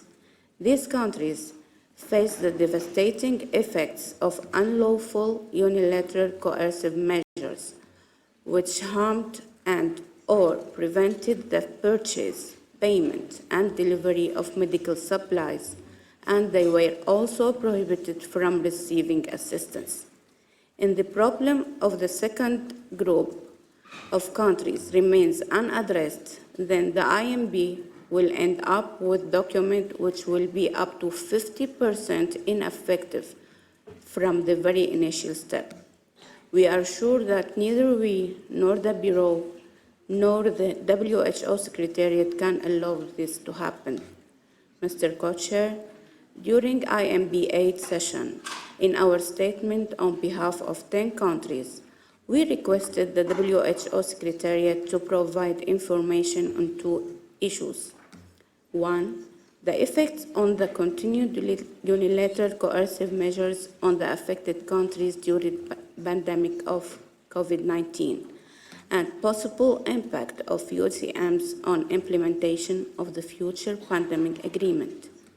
Two, on available international opportunities to avoid harmful consequences of such restrictions if and when another pandemic happens.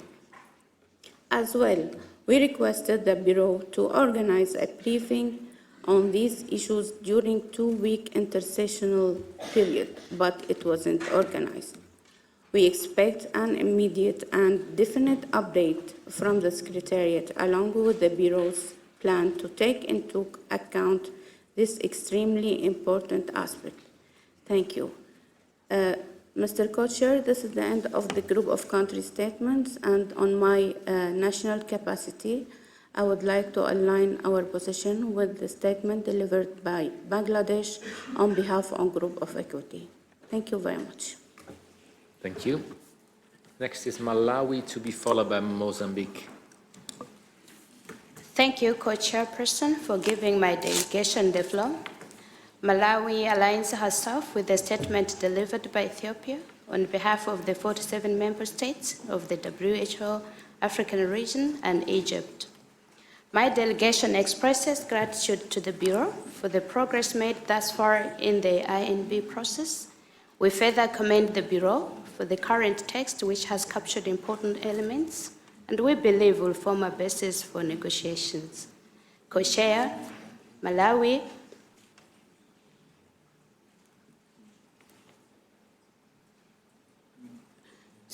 Co-chair, Malawi expects an agreement that is centered on equity and one that will unravel the inequalities that were experienced during the COVID pandemic. We therefore look forward to an agreement that is non-discriminatory. We believe that an agreement that will enhance cooperation in research and development, transfer of relevant and substantive technologies, an agreement that will enable sufficient and sustainable geographical diversified production of pandemic-related products will contribute immensely to life-saving efforts during the global health emergencies. We support the creation of a multilateral system that will ensure equal access and benefit sharing with, while acknowledging that countries face different challenges in meeting public health needs. We further support the creation of a financing mechanism that will not overburden states, a mechanism that recognizes the different levels of development and ensure that member states have equal access to finances for preparedness, prevention, and response to pandemics. Co-chair, we look forward to an agreement with elements that are free from discrimination or victimization, and one which promotes cooperation to deal with health emergencies. Malawi stands ready to engage actively and constructively to ensure that meaningful and desired progress is achieved and the intended deadline is met and avoidable health catastrophes do not repeat themselves. I thank you, Chair. Thank you. Next is Mozambique, to be followed by the Republic of Korea. Thank you, Co-Chair. Mozambique aligns itself with the statement delivered by His Excellency Ambassador Daka on behalf of the 47 member states of African region and Egypt. And we take this opportunity to salute the Bureau for the remarkable efforts made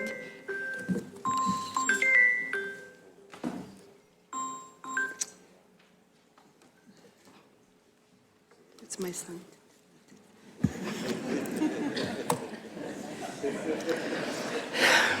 Sorry. It's not easy sometimes to be mother, to work. I'm sorry, but I'm a mother. Sorry. So,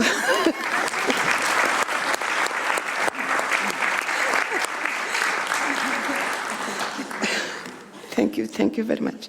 So, Mozambique aligns itself with the statement delivered by His Excellency Ambassador Daka, representative of Ethiopia, on behalf of the 47 member states of the African region and Egypt. And we would like to take this opportunity also to salute the Bureau for the remarkable efforts made to make available the negotiation text for INB9, which you consider acceptable to start the negotiations. As the Director General emphasized, we would like to remind ourselves that the 70 million of deaths lost to COVID-19 pandemic is the strongest evidence that global health needs a binding instrument to ensure strong global coordination and equity, human rights and right for health, to better prepare, prevent, and respond to the next pandemic and avoid catastrophic humanitarian crises as we witnessed in COVID-19 pandemic. As such, Mozambique is fully committed to start fruitful negotiation of WHO pandemic instrument, and we hope that the approved accord will ensure equity through provision of technical and financial support to developing countries to strengthen health systems, research and development, pathogenic access, and benefit sharing. Local production, distribution, and timely allocation of essential medical products to protect all of us, because no one is safe until everyone is safe. As a single-person delegation, Mozambique fully supports inclusive plenary discussions. We look forward to continue constructively engaged alongside our esteemed colleagues towards this end. Thank you, Co-Chair. Thank you. Next is the Republic of Korea, to be followed by Israel. Thank you, Co-Chair, for giving me the floor, and also for your hard work in drafting the latest text. The Republic of Korea would like to emphasize the following 2 points in the negotiation. First, the ROK believes that the key to this agreement is identifying standardized obligations for all member states to strengthen pandemic PPR capacities. Equitable distribution of medical countermeasures is also an important issue, and we should endeavor to come up with a workable solution. In this process, we should listen to each other and relevant stakeholders and endeavor to incorporate their views.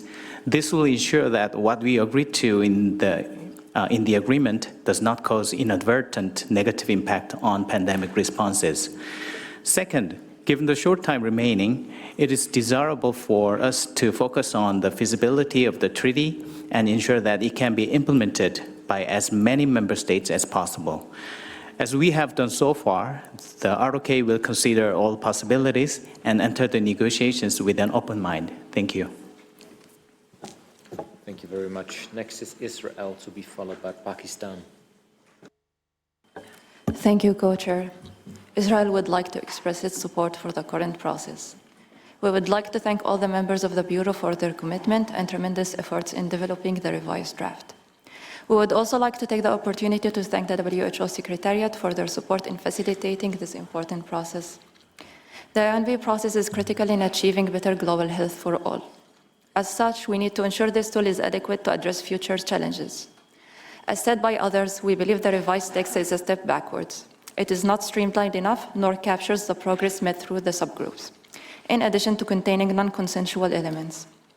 Moreover, we believe we should be realistic in what we can achieve and agree on in the time left. We stand ready to engage in the progress and wish us all a productive and effective meeting. Thank you. Thank you. Next is Pakistan, to be followed by Guatemala. Thank you very much, Co-Chair. Pakistan aligns itself with a statement delivered by Bangladesh on behalf of the Group for Equity. We thank the Bureau for their efforts in producing the current draft text, which has endeavored to take divergent views on board in a comprehensive manner. We reiterate our position that we cannot take on additional legally binding obligations for surveillance and prevention without meaningful additional measures of support and cooperation, since these are very resource-intensive activities. Currently, our actions are predicated on the anticipated development of mechanisms for technology transfer and operationalization of financing mechanisms, which only time can tell how much of it can be fulfilled. We also support addition of measures of traceability and transparency for users of the PABS system. We believe that CBDR-RC is not only an important principle for an equity-based pandemic instrument, but also needs to be adequately operationalized in the text. A meaningful negotiation can only take place when all critical demands and measures are on table. And for this, we will remain positively engaged with all colleagues to find consensus. Co-Chair, we remain committed to delivering a meaningful and operational pandemic instrument by May 2024 and support the Bureau in guiding us through this last phase of our negotiations. Thank you. Thank you. Next is Guatemala, to be followed by China. Muchas gracias. Thank you very much, Co-Chair. First of all, I'd like to thank the Bureau for all the hard work put into producing the text and help us achieve a consensus. We align ourselves with the Group for Equity statement, and transfer technology, know-how, and working together are essential to achieve the geographic diversity that is so needed in pandemic times. We also think it's necessary to operationalize the text in terms of the common but differentiated responsibilities. We agree that Article 12 is and should be the strong point of the instrument, access to pathogens, and benefit sharing must be covered with a sense of equity. And it's important that we have independent and sustainable finance, which takes into account the various and different capacities of all countries. And to conclude, we are aware that we set ourselves an ambitious goal, but as a an important phrase is let's hurry up to move on. Thank you. Thank you very much. Next is China, to be followed by Tanzania.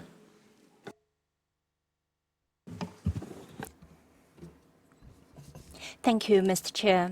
China supports the joint statement made by Bangladesh on behalf of the Equity Group and supports Syria on behalf of like-minded countries. China thanks the Bureau for revising the text based on the INB 8. China endorses that the streamlined text will be the discussion basis. We wish to stress the following points. First, China hopes that all parties can be constructive, closely cooperate with each other to jointly reach a consensus to complete the historic mission given by the WHA, demonstrating our firm wish to a coordinated response to prevent and respond to pandemics, and through concrete actions, achieve the goal of the health community for all. Second, China believes that the pandemic treaty, in terms of technical, financial, and resources, should enhance support for developing countries to increase their response and the capacity to prepare for, detect, and respond to global pandemics. China supports a unified multilateral system of pathogen access and benefit sharing to ensure equity for health products for all countries. Third, China believes that this treaty should publicly and firmly oppose stigmatization and oppose the misinformation and rumor, negative measures, and labeling against the countries affected by pandemics and public groups and communities to increase rather interstate cooperation and unity. Fourth, China also hopes that there will be increased coordination between IHR and the pandemic treaty to provide strong guarantees for the legal process for global health security governance. Fifth, China is concerned about the negative influence of the health product access and accessibility affected by unilateral coercive measures.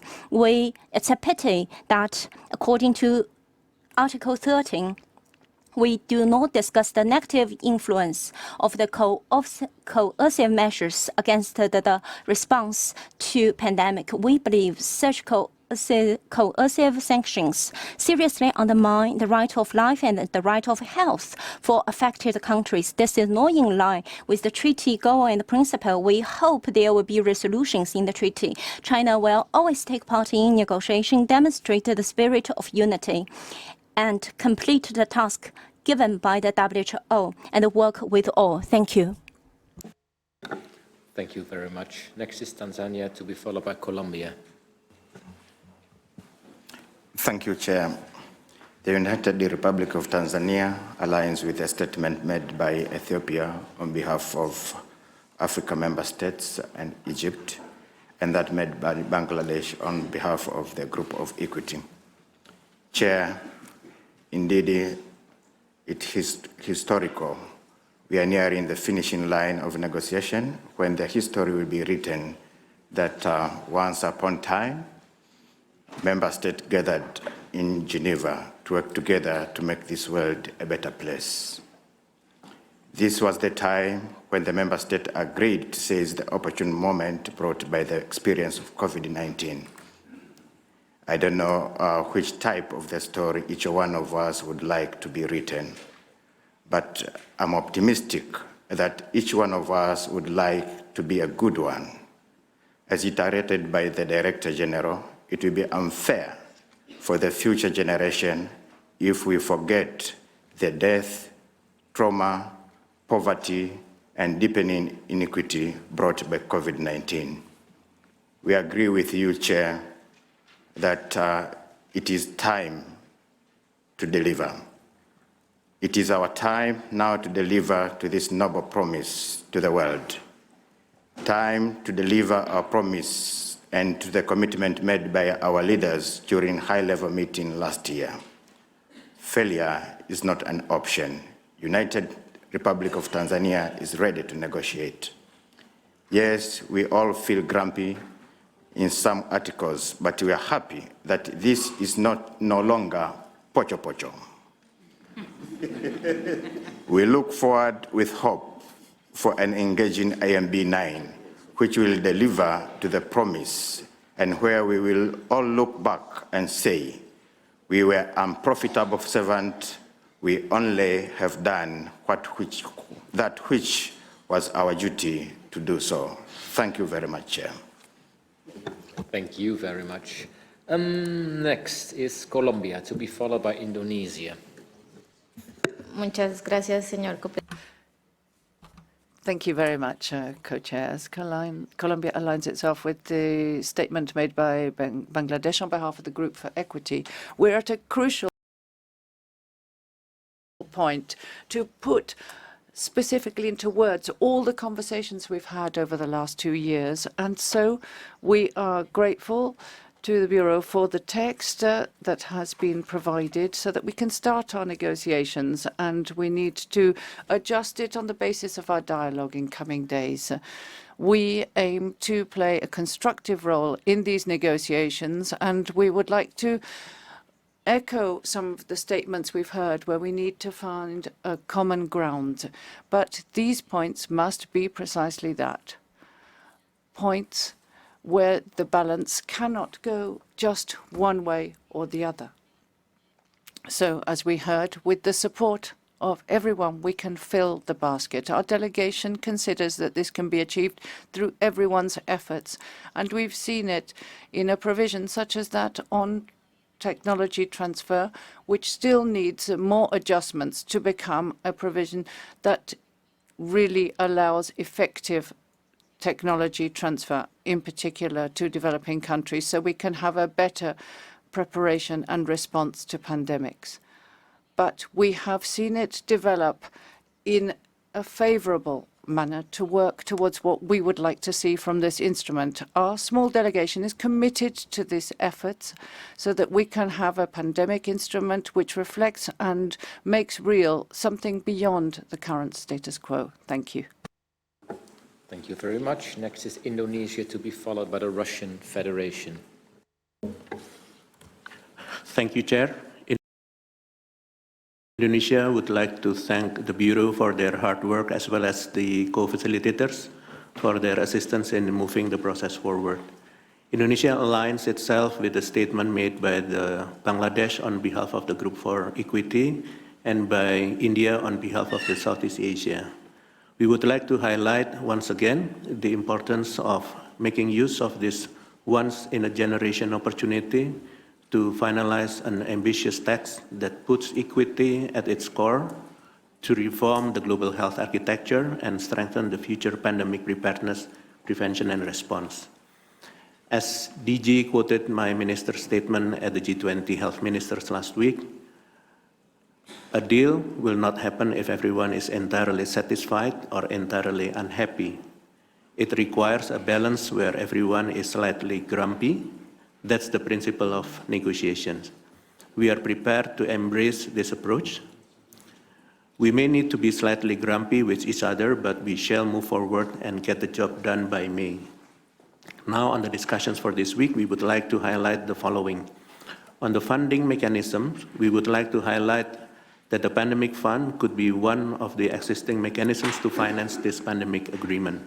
However, we need to expand its mandate on the funds to cover response actions, including covering surge financing, as well as increasing the accessibility for countries to utilize the funds.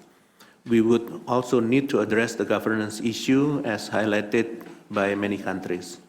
On pathogen access and benefit sharing, we believe that access and benefits need to be on equal footing.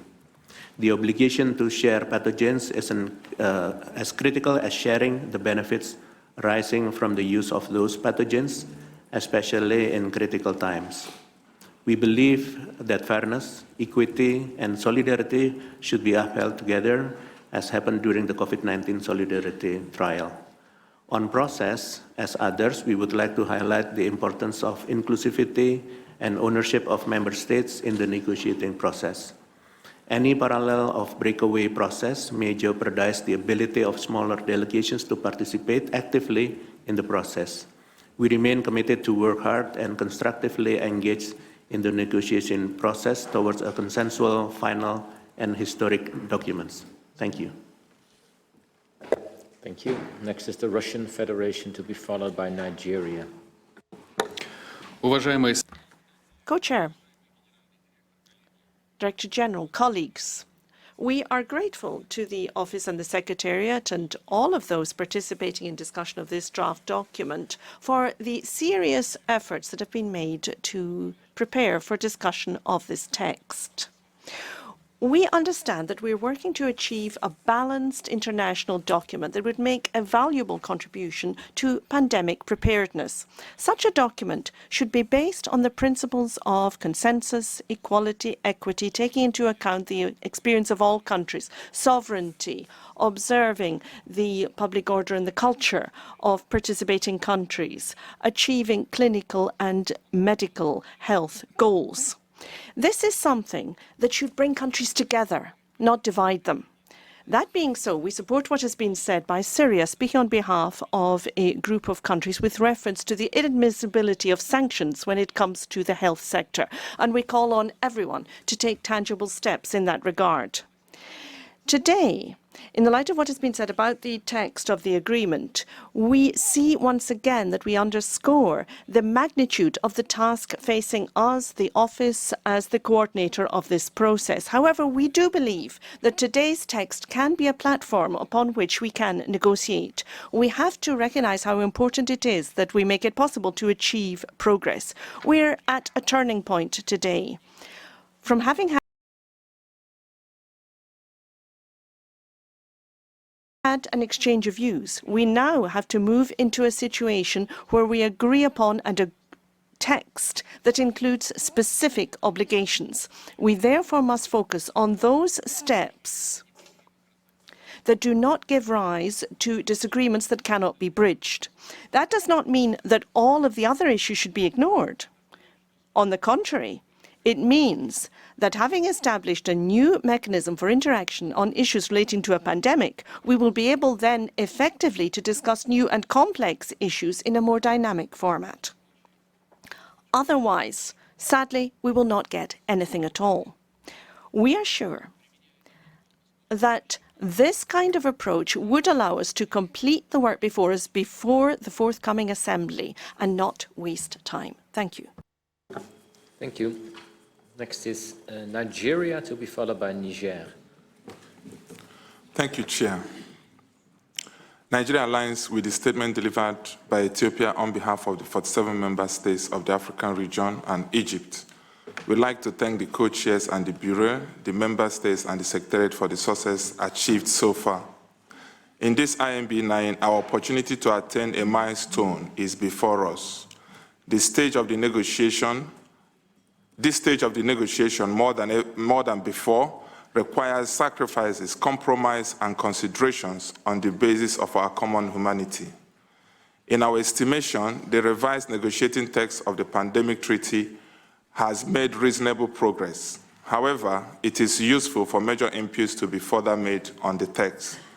It is important that we do not forget the historical antecedents of inequity that led to the persistence of the COVID-19 pandemic.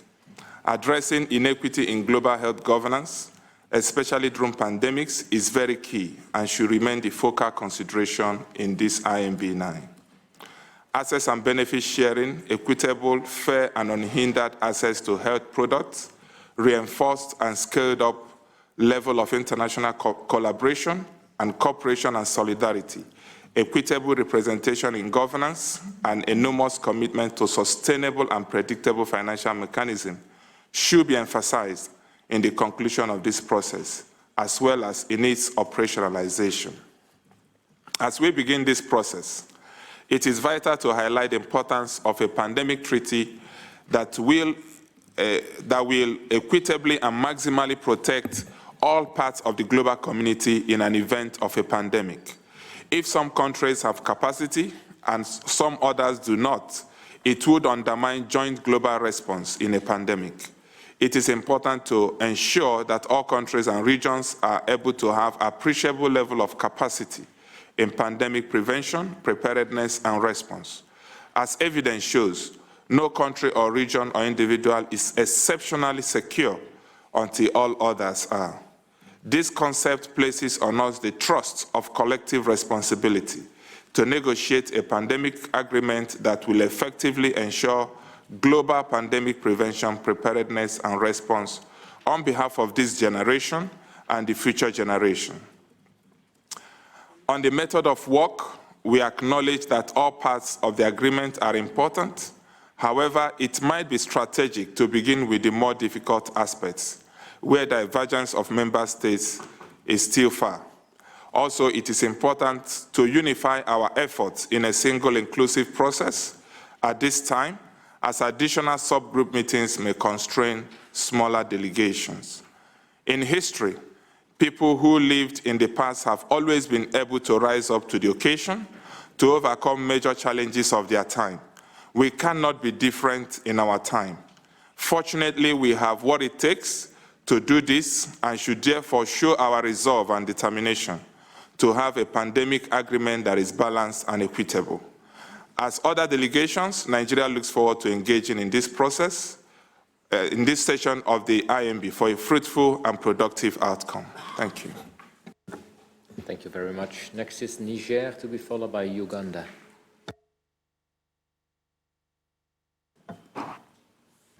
Merci. Thank you, Co-Chair. Co-Chair, Director General of WHO, distinguished participants. Niger is taking the floor, first and foremost, to extend heartfelt thanks to the office, and we congratulate the office on the job of work done in producing this document, the document we now have before us. As we see it, this is a basis for negotiation. My delegation, having said that, would like to flag a concern. We are at a decisive moment in history, and yet, at this moment, member states seem to be ignoring or forgetting what happened during the COVID-19 pandemic. As many others have said, we now have a collective and individual responsibility to protect humankind from a possible future pandemic, and history has shown that. However, listening to everything that has been said here this morning, it's clear that we have not learned all the lessons that we could have learned from the COVID-19 pandemic, or at any rate, we have forgotten some of the tragedy of that situation. We understand that there are still issues upon which there is divergence or disagreement among member states. And yet, it seems that those are issues that are not truly focused on the human factor. And when we do put human beings at the centre of our decisions, then we can come close together. More than ever today, we need to forget any petty or mercenary considerations that might prevent us from adopting the instrument that we so desperately need today in order to be well placed to tackle a future pandemic, which is indeed highly likely. That being so, we strongly support what has been said by Ethiopia on behalf of the Africa Group, and also the statement made here by Bangladesh on behalf of the Group for Equity. Thank you. Thank you. Next is Uganda, to be followed by Singapore. Thank you, Co-Chair. We thank the Director General for his insightful briefing this morning. Uganda aligns herself with the regional statement made by Ambassador Daka of Ethiopia on behalf of the African Group plus Egypt, and by Bangladesh on behalf of the Group of Equity. My delegation expresses appreciation the work done by the Bureau on the current pandemic accord text as of March 7th, 2024. Uganda is located in the yellow fever and meningitis belts, hence faces challenges of continuous outbreaks of these diseases, as well as anthrax, Ebola, malaria, measles, cholera, and so on. Uganda looks forward to a pandemic agreement which will operationalize the principle of equity, which addresses the prevention and preparedness of the next pandemic. We believe INB 9 offers an opportunity to reach common ground on this process. Uganda is committed to participate constructively with all delegations in these negotiations with a view and focus to ensure protection of every life, no matter their geographical location in the world. We thank you, Mr. Co-Chair. Thank you very much. Next is Singapore, to be followed by the Central African Republic. Thank you, Co-Chair, and good morning to DG, Co-Chairs, and all colleagues. Singapore expresses our deep appreciation to the Bureau for bringing the INB to this stage. It has not been an easy road. As expressed by many other member states, there is still much work for us in the limited days ahead for us to arrive to a text that is accepted by all. As part of the way forward, Singapore seeks clarification from the Bureau on whether there are any plans for joint sessions with the WGIHR on cross-cutting issues, building on the joint session that we had during INB 8, especially on critical issues like the definition of a pandemic that will affect the INB's negotiations. Thank you. Thank you very much. Next is the Central African Republic, to be followed by Ghana.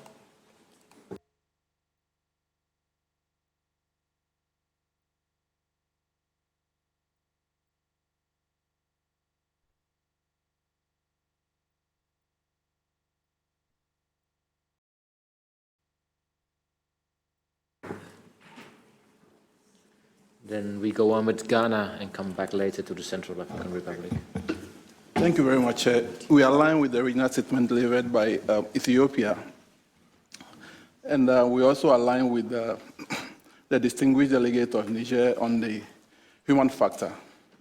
Yesterday, on the visit of His Excellency, the Prime Minister of Ireland, to Washington, President Biden spoke passionately about the need to keep hope alive. Distinguished delegations have come far in this journey, and we would want to urge all to keep hope alive, like President Biden spoke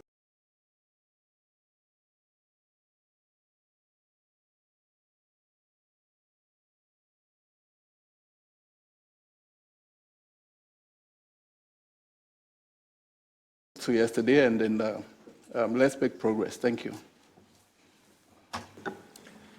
Thank you very much. That was really concise and to the point. Thank you. Next is the Central African Republic, to be followed by Turkey. Si, cher co-président. La déclaration. Thank you, Co-Chair. The Central African Republic aligns itself with the statement made by the Africa Group, Egypt, and also the Equity Group. We thank the Secretariat and the Office for all of the work done in preparing this revised draft of the negotiating text. We support what has been said here by many delegates from developing countries who've expressed concern about the ongoing process. We would ask the Office not to revise textual proposals from member states unless there is a specific unanimous request to do so. We believe that text proposals from member states should be included in the text. And we would call upon all those present here and all of those attending this meeting to ask themselves whether their proposal contributes to changing the status quo when it comes to prevention, preparedness and response. And if it is a positive step in that direction, then of course they should submit it. But what we are trying to do is to build a fairer and more effective global health sector, a sector that is better able to meet the challenges of pandemics today. We need to guarantee diversification of the manufacturing of medical products in particular to ensure that they can be manufactured in developing countries, and we need to develop health system resilience throughout the world. Thank you. Thank you. Next is Turkey, to be followed by Bolivia. Thank you, Mr. Co-Chair. We would like to thank the Bureau, co-facilitator, volunteer countries for hard work developing and sharing the negotiation text. We reiterate Turkey's support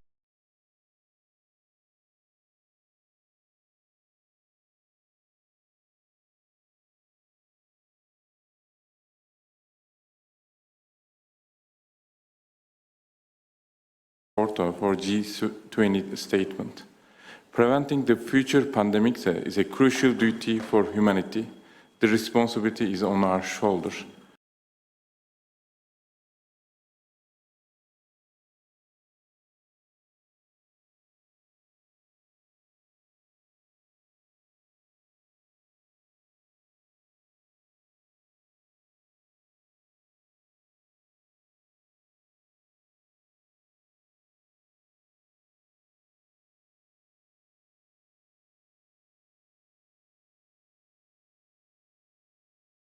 We have no choice but to finalize this negotiation in a timely way. We believe that there is a clear need for further convergence on Chapter 2 in order to deliver a final outcome.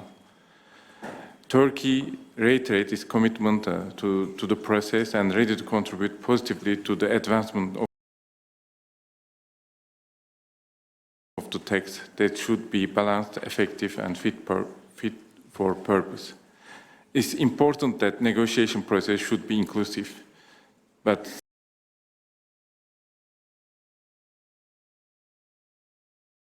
since the remaining time is short, swift and pragmatic solution is needed in order to deliver what expected from us. We are open to any proposal which can help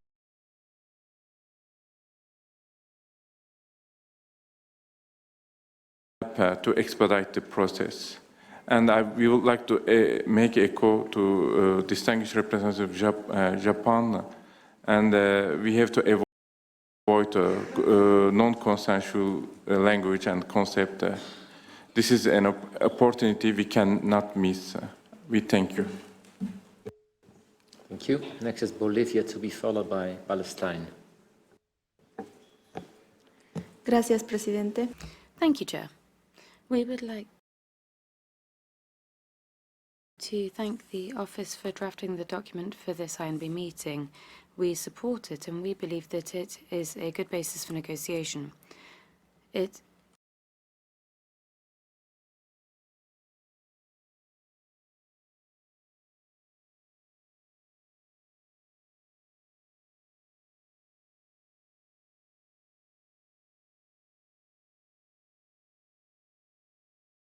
expresses its commitment to the principle of equity, which is fundamental for any decision that may be taken in terms of preparedness for future pandemics. As many states have expressed, the status quo cannot be maintained. Although we respect all positions, we cannot forget the lessons that we've learned from the COVID-19 pandemic. A potential treaty should clearly set out states' commitments, firstly to health and life, before anything else. We believe that the document should contain the principles of solidarity, shared but differentiated responsibilities, and others as the basis. We have heard what states have said about genetic resources in protection of vaccines and other medical inputs, flexibility in terms of trips, and knowledge and experience sharing. We cannot forget that the greatest problem that we have seen, particularly in developing countries during the COVID-19 pandemic, was the unequal and late access to vaccines and diagnostic treatments. The current systems did not give us a rapid and balanced response in order to guarantee the health of populations all around the world. Today we have an opportunity to make sure that developing countries can increase their capacity for local production in medical inputs which are needed in order to better respond to such emergencies and to ensure better public health of our populations in the face of a health emergency. Equally, we cannot forget traditional medicine and the knowledge of indigenous peoples. In the case of my country, traditional medicines enabled us to effectively fight the symptoms of COVID-19 in many parts of the country. Chair, in order to conclude, we would like to highlight the importance of the fact that the negotiation should be inclusive and transparent and have participation of all members. Thank you very much. Thank you. Next is Palestine, and that's finish. This is our list of member states, and then we will continue with organizations in an official relation with WHO and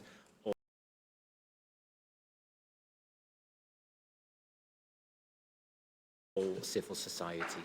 Palestine, please. Thank you, Co-Chair. Good morning, everyone. Full, safe, equitable, and unhindered humanitarian access, a line of the international humanitarian law, must be safeguarded to ensure protection and access of armed conflict-affected populations to health during pandemic and emergencies. The concrete example is the ongoing Israeli war against Palestinians. And as you knew all, there is no access to the occupied Palestinian territory.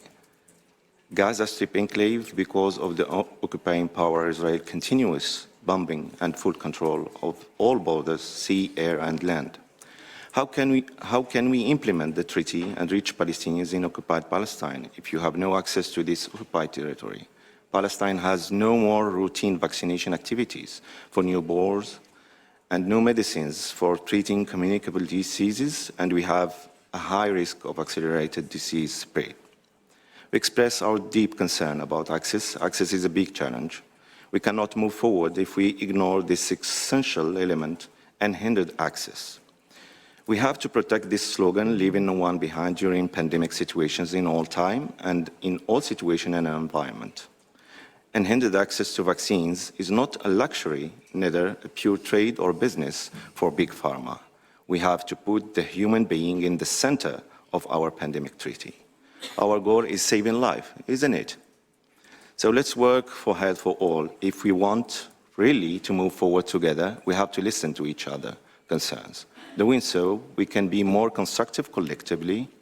Right now, the question is, how can we find and secure a landing zone to move forward? We believe that equity, solidarity, and inclusiveness are essential, and nothing is agreed until everything is agreed. Finally, Palestine aligned itself with the statement delivered earlier by His Excellency Ambassador of Bangladesh on behalf of the Group of Equity. So we will not repeat all the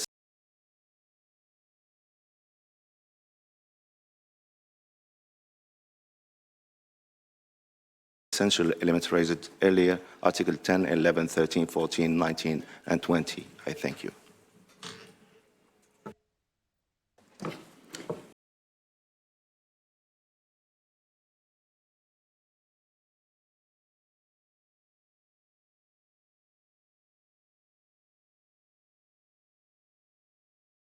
Thank you. Now that the list of member states has been concluded, we will now proceed and take the following in line. We'll start with the IGOs, starting with ILO.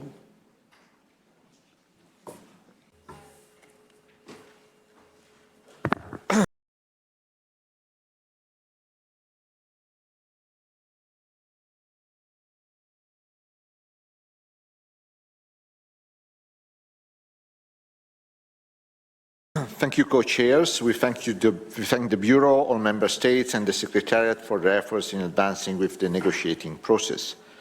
The ILO acknowledges the recently released statement by the WHO Health in the World of Work Network, supporting the ILO's proposed amendments. We note with appreciation and satisfaction the revised language included in Article 7.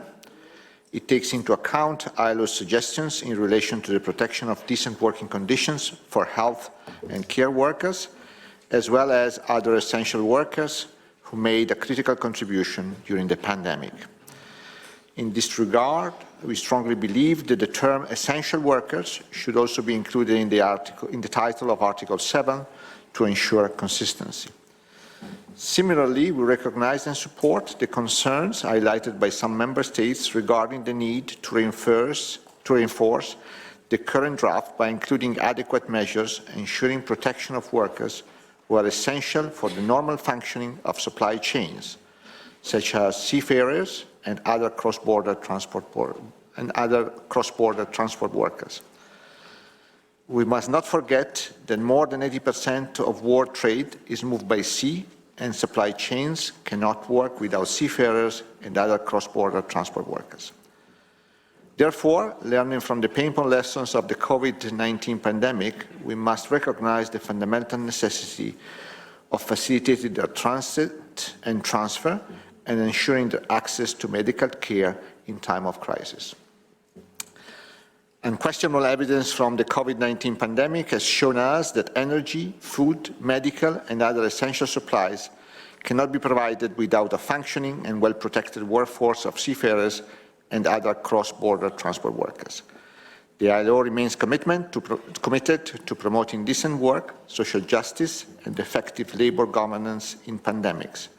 We call on all member states to consider the observations shared by the ILO Director General in his letter dated 10 January 2024 and subsequent observations made during INB 8. And thank you. ILO, if you check, this has been read for a while. I'm going to request that we stick to the time allocated, given that this is the very last session for negotiations. It's my appeal, and I'll call upon WTO to be followed by WIPO. Please try to speak within your allocated time. Thank you. WTO. Thank you, Madam Chair. To follow up on the written statement submitted to the joint INB Working Group IHR plenary session, this short intervention will provide an update of the outcomes of the recent WTO ministerial conference that are directly relevant to this body's work. In the ministerial declaration, ministers welcomed efforts to foster global supply chain resilience and related work at the WTO, especially on transparency. They also called for the continuation of discussions within the WTO Working Group on Trade and Transfer of Technology. The ministerial declaration encourages relevant WTO bodies to continue their work to build effective solutions for future pandemics. They called upon the Secretariat to continue its work on supporting an international pandemic response with data analysis and technical cooperation, including through trilateral cooperation with the WHO and WIPO and other relevant international organizations. The complete statement will be submitted in writing, Madam Chair, and of course the WTO Secretariat remains committed to supporting the INB's work. Thank you very much. Thank you. WTO WIPO. Good morning and thank you. The World Intellectual Property Organization would like to thank you for convening this session and sharing the revised draft. Our ability to prepare for, respond to, and prevent pandemic will depend on harnessing the innovative and creative capacities of all people. Intellectual property is an essential part of enabling environment along the entire value chain for health technologies. It provides a comprehensive set of tools to encourage innovation and access to technologies stemming from that innovation. In this regard, WIPO supports language, recognizing that the protection of IP rights is important for the development of new medical products. WIPO continues to support the recognition that any outcome from the INB process shall not affect the rights and obligations under other existing international agreements. Operational clarity must be provided to all actors within the innovation ecosystem.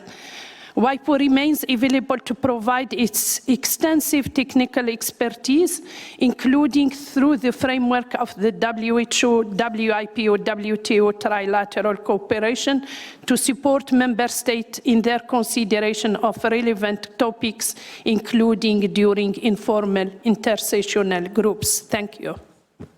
Thank you. OACHR. To be followed by UNA. Thank you, Madam Chair. The Office of the High Commissioner for Human Rights remains concerned at the limited integration of human rights in the draft agreement. The most recently circulated version of the agreement represents, in our view, a serious reverse for the cause of human rights in this endeavor. OHCHR, joined by many United Nations human rights experts, has urged more substantive inclusion of human rights throughout the process, as well as a more inclusive process which could have contributed additional voices and expertise to this important discussion. Although several states have expressed support for including human rights in the new instrument, we've seen human rights language in the document being watered down rather than expanded, reflecting pushback that questions the relevance of human rights to this agreement. As we learned from the HIV response, public health interventions that fail to respond to the social and economic contexts in which they are to be implemented risk falling short in a number of ways, including reinforcing inequalities and leaving marginalized groups behind. OHCHR urges the INB during these few weeks to the May deadline to consider whether victory can be declared without a strong human rights imprint on this document. Thank you, Madam Chair. Thank you. UNA is to be followed by International Maritime Organization. UNA thanks this opportunity to take the floor, hopeful of the fact that an agreement will be reached by the end of this round of negotiations, with concrete provisions that will help realize the key principles in the document, mainly human rights, equity, solidarity, whole of society, and whole of government. We align ourselves with the statement from the OHCR, and we want to come back to lessons learned from HIV response that offer concrete examples of how to operationalize some of these high principles. Human rights provision must be strengthened throughout the text. It is particularly important to ensure that no one is left behind, particularly all those that are most vulnerable. As the WHO Director General aptly mentioned this morning, we need an agreement for all. The agreement should establish clear obligations, opportunities for whole of society, whole of government. In this regard, communities are key in ensuring consistent implementation and provision of accountabilities. Communities must lead. Multi-sectoral coordination mechanisms are most effective when they are led and located at the highest level. And we thank you. Thank you, International Maritime Organization.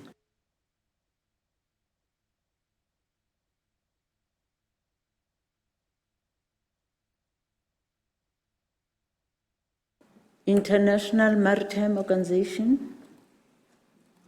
If you are not ready, can we have Gavi? Yes, thank you, Chairs. As we enter the final round of INB negotiations, Gavi, the Vaccine Alliance, would like to make the following recommendations to Member States. 1, reinstate immunization as an essential disease prevention tool, preventing outbreaks before they become pandemics, and strengthening health systems between pandemics, particularly surveillance and supply chains. 2, protect the proposed 20% pandemic-related products allocation for lower-income countries as the bare minimum percentage of benefit sharing, as well as the provisions supporting those donations in future pandemics. 3, ensure that the financing mechanism under the pandemic agreement leverages existing financing mechanisms that support prevention, preparedness, and day zero surge responses to reduce duplication and fragmentation. 4, ensure that the governance attached to the various functions of the pandemic agreement is country-driven with a clearly defined role for specialized agencies, civil society, and the private sector. Thank you. Thank you. Back to International Maritime Organization, online. Yeah, thank you, Madam Co-Chair. IMO is the dedicated United Nations specialized agency dealing with safe, secure, and efficient shipping, and as such has a great interest in the pandemic prevention, preparedness, and response. We fully support the efforts for this project. Having said that, during the pandemic caused by the COVID-19 virus, seafarers worldwide were severely affected. 1 million seafarers were actually stranded. And also to protect the supply chain, it is really necessary to enhance further protection, as actually also was instituted during the pandemic. We fully echo the statement that was made by ILO that there should be a provision actually safeguarding the designation of also seafarers as a key workers, efficient workers, and actually to continue to providing goods worldwide. 95% of goods worldwide are being shipped through the maritime transport chain. And apart from that, 1 million seafarers and their families being affected. That is not something that we should have repeated in a next pandemic. Thank you for your time. Thank you. Thank you. Can we now move to non-state actors? DNDI. Thank you. We welcome the inclusion of provision 9.6 on conditions on public funding, but we are concerned that the text lacks specificity in key areas and could lead to ambiguity and a lack of consistency in interpretation. More detail is needed on the conditions, type and scope, and a better description of when they would be applied. For example, the reference to health emergencies could be interpreted as conditions would only be included in agreements in emergencies and do not apply to the development of new tools, a key element of preparedness. This fails to reflect the reality of how R&D is practically done. There will be different funders, funding different R&D stages.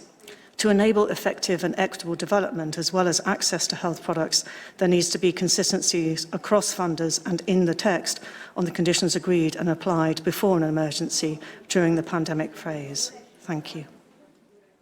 Thank you, DNDI. Save the Children. Thank you.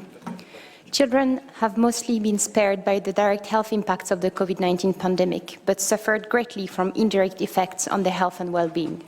Throughout these negotiations, we have heard member states repeatedly emphasize the imperative to protect future generations from the catastrophic impacts of pandemics. We believe that the current text will not fully achieve this.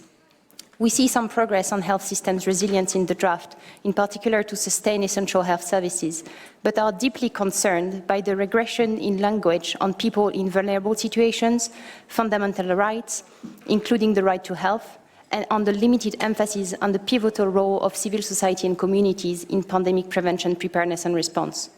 To operationalize equity, this agreement must ensure that vulnerable groups are identified and protected during pandemics, that human rights are upheld, and that communities and civil society are meaningfully engaged at all stages. I thank you. Thank you, Said Savers.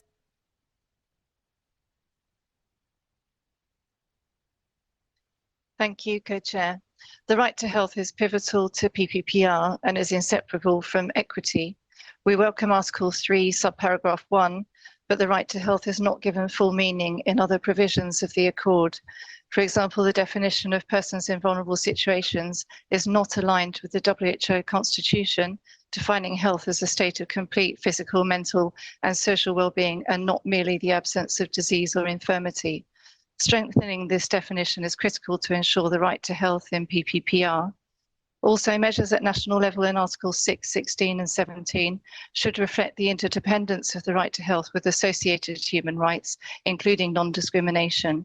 We also call for the principle of proportionality to be reinstated in Article 3 with an explicit reference to international human rights law. Thank you, Co-Chair. Thank you. You're all exemplary. Thank you very much. President, to be followed by International Council of Nurses. Thank you, Co-President. I'm Papa Sek from Senegal, President of the General Assembly of PRESOD. Mr. DG, dear participant, PRESOD is an international initiative that aims to advance research advocacy and international collaboration to prevent zoonotic disease emergence. It is critical that the new WHO pandemic agreement includes pathogen spillover prevention,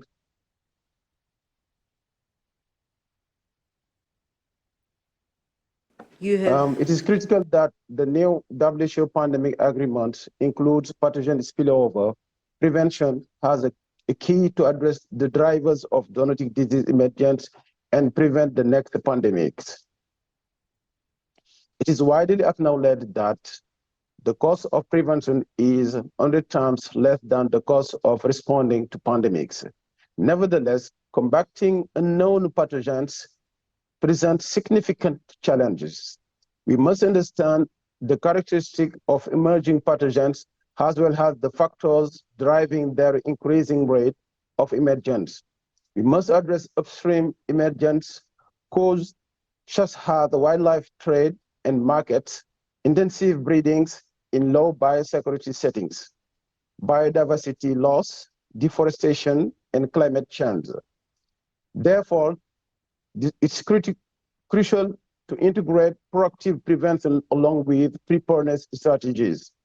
Research plays a fundamental role in developing effective prevention strategies try to summarize. and engaging the international and local communities at the environmental, animal, and public health interfaces. While integrating prevention is relevant, we must consider the concerns of various nations as highlighted during the discussion. PRESOD is conducting a study to provide evidence-based insights to support the implementation of pandemic prevention in a One Health approach in countries. Has a science-driven initiative and impact-oriented. Excuse me, can you please summarize? Summarize. Yes, I would like just to add that how the science-driven initiative and impact-oriented PRESOD is hired to share the outcome of this study and to play its role in bridging scientific evidence. PRESOD also is willing to provide support for countries to implement of Article 4 and 5. Thank you for listening. Can we have International Council of Nurses? May I appeal once again? We have very, very limited time. I would really like to beg your indulgence. International Council of Nurses to be followed by stop-aids. Thank you, Madam Co-Chair. ICN welcomes and supports the pandemic accord. The pandemic took an enormous toll on the physical and mental health of the global healthcare workforce and nurses in particular. However, the text at Article 7 of the Pandemic Accord does not fully reflect the severity and impact on healthcare workers and the urgency of action that's now required to address the critical global shortage of health workers, which in itself constitutes a global health emergency. Neither is the text of Article 7 fully aligned with the wording of last October's United Nations political declaration at the high-level meeting on universal health coverage. Specifically in response to significantly increased international recruitment, which is being driven by a small number of high-income countries, nurses in countries targeted for recruitment tell us it causes real health harms and widens health inequalities. The UN Declaration explicitly states that it expresses deep concern at the continued shortfall of health workers, primarily in low and lower middle income countries, recognises the need to strengthen the global code of practice on recruitment, and ensures that bilateral agreements entail proportional benefits. Article 7 of the Pandemic Accord does not contain these action statements or convey this urgency and should be strengthened to include them, thereby aligning the accord with the UN Declaration. There is a great global inequity in the distribution, production, and recruitment of health workers, and that inequity, as evidenced in the current patterns of international recruitment of nurses, exacerbates inequalities in health access and outcomes. Thank you. Stop-aids.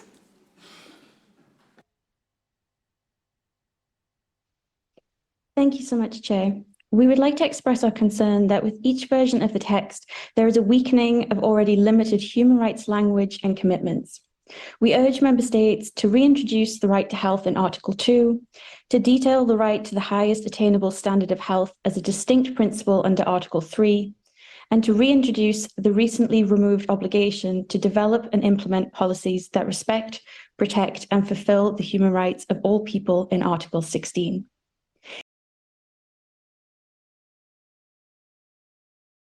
In addition, recognising the critical role of civil society, particularly community-led organisations, we call on Member States to draw on agreed language in Article 4.7 of the Framework Convention on Tobacco Control, introducing an additional point under the guiding principles in Article 3 to state the participation of civil society is essential in achieving the objective of the WHO pandemic agreement. Thank you.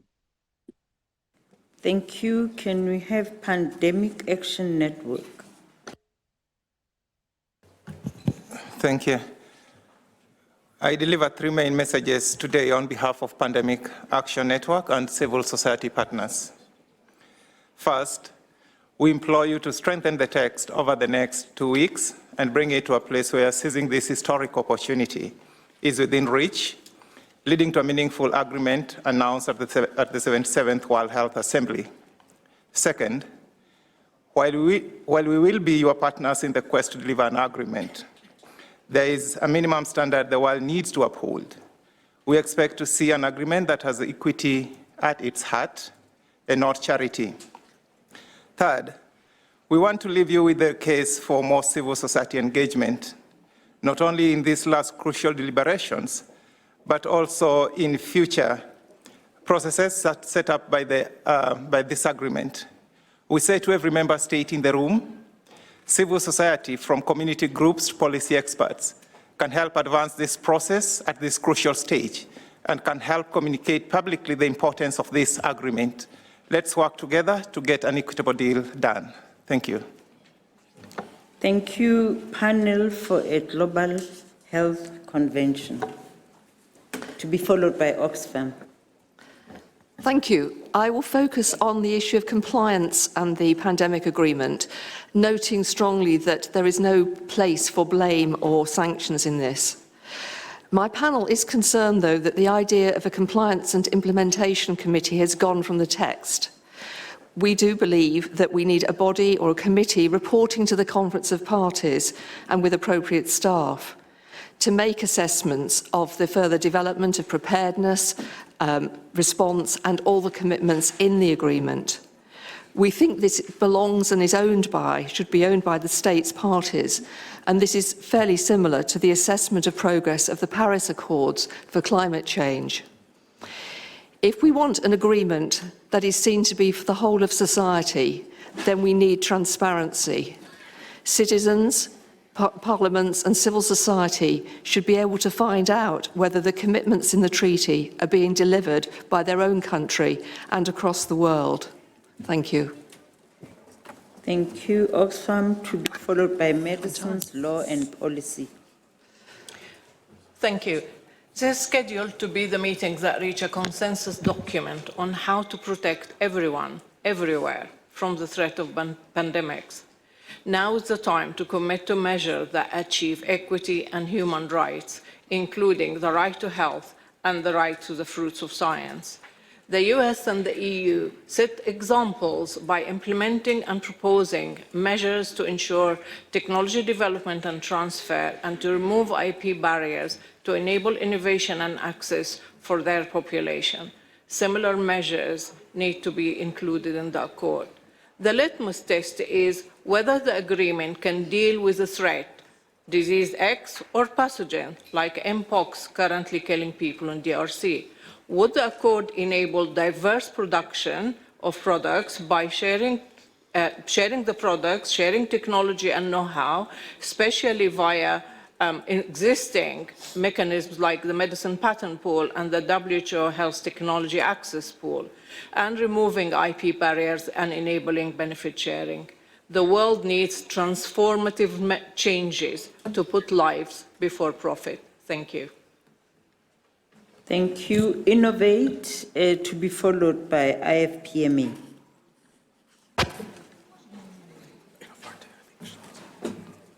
Thank you.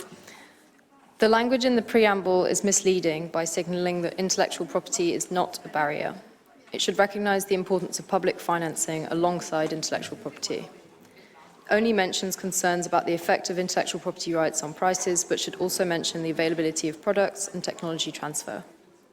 Regarding Article 11, we welcome the call to respect TRIPS flexibilities in paragraph 4. This could be improved by removing as necessary and appropriate in paragraph 5. It still lacks a provision to compel entities to share access to undisclosed information, including know-how and trade secrets. We recommend including an exemption to Article 31F of TRIPS during a pandemic so that developing countries with no production capacity can use TRIPS flexibilities. We support the proposal of KEI to consider an opt-in system for sharing the rights obtained through publicly funded R&D contracts or government procurement. Thank you. Thank you. I have PMA to be followed by Knowledge Ecology International. Thank you. Last week, the global biopharmaceutical industry, both from developed and developing countries, reiterated its commitments to delivering equitable access to essential medical countermeasures. Achieving equity requires a comprehensive solution and should not be based on linking access to pathogen samples and sequence data to benefit sharing in a transactional manner. Scientists need rapid and unconditional access to pathogens and data to quickly develop MCMs. The current text is a step backward in finding practical and implementable solutions to improve PPR. The revised text includes many disincentives for industry engagement, including on PABs. It is critical to preserve the innovation ecosystem and research incentives that were effective against COVID-19. We reiterate again our full commitment to share our experience, evidence, and expertise to support member states to find convergence by May. Thank you. Can we have Spark Street Advisors to be followed by World Veterinary Association? Hi, thank you very much. Respected delegates, 4 years ago, we entered the COVID-19 nightmare. By March 18th in 2020, according to hospital-based surveillance of pregnant women and cancer patients, at least 13% of New Yorkers were already infected. Schools closed, the impact of which we have yet to fathom. And in our city alone, over 45,000 people, including my father and his partner, died of COVID-19. Our ask is simple. Whatever commitments are agreed, states need to be held accountable for compliance. There is precedent. Human rights treaties have established committees and include reporting frequency and content. The Chemical Weapons Convention includes numerous references to compliance, including the right to request clarification from states and conduct fact-finding. A recognized weakness of the IHR is the lack of formal independent compliance. Evidence is clear. A treaty without a compliance mechanism is just a series of promises. There must be reference to a formal compliance mechanism in Article 21. Thank you. Thank you. I had mentioned medicines law policy. Medicines law policy? Thank you, Madam Chair. The new draft text contains many improvements and all elements needed to bring this home by May. I want to make a few specific comments related to intellectual property issues. We welcome the clearer language on commitments to technology and know-how sharing, as well as to greater transparency. Second, the provisions related to intellectual property in the draft operationalize provisions in the WTO rules and do not contradict them. Third, also welcome is the recognition of parties' rights to use the WTO TRIPS flexibilities, but recognition of existing rights, of course, does not change the status quo. What will change the status quo is an unambiguous commitment not to challenge the use of these rights, and I would propose to add such language in Article 11. Fourth and last, a provision to guarantee access to undisclosed information or know-how is still missing. We have drafted a proposal for such a provision, and we're happy to share that with delegates. We will also share that with the Bureau. Thank you. Thank you. We'll then have two last speakers before we break for lunch. That is Knowledge Ecology International, and then the World Veterinary Association. With respect to Article 11.2, the current references to all developing countries are not optimal if you want to encourage more sharing of technology. While soft obligations to share technology with developing countries are helpful and appropriate, Creating mechanisms where countries have a self-interest to cooperate should also be included. One approach that could have a higher ceiling on what technology is shared is an opt-in pool, where the benefits of the pool are only available to countries that opt in. To opt in, parties would agree to some combination of terms and conditions on government-funded R&D, levels of R&D funding, and conditions on procurement. Thank you, Madam Chair. Thank you. The last speaker will be the World Veterinary Association, and then we break for lunch. We'll come back here in an hour's time at 1 o'clock. Very limited lunch, and I hope we'll keep time. World Veterinary Association. Thank you, co-chairs. The World Veterinary Associations strive to be the global voice of the veterinary profession. Our mission is directly linked with public health. We commend the Bureau for the proposed text, and particularly for its emphasis on pandemic prevention and multisectoral surveillance and promotion and implementation of a One Health approach. Effective animal health surveillance is crucial for prevention. Preventing pathogen spillover and adoption of a One Health approach isn't a burden, is the most effective way to combat pandemics. We congratulate the proposed text for recognizing national capacities and circumstances while emphasizing the need to strengthen animal health institutions. We must address health risks through a multidisciplinary workforce and coordinated surveillance. Pandemic prevention is not only cost-effective, but also prevents additional economic disruptions. We urge for the presentation of these principles and concrete language on prevention and One Health in the final text to be approved by the World Health Assembly. Thank you. Thank you. Before we break, I just want to read out those non-state actors that will speak after lunch.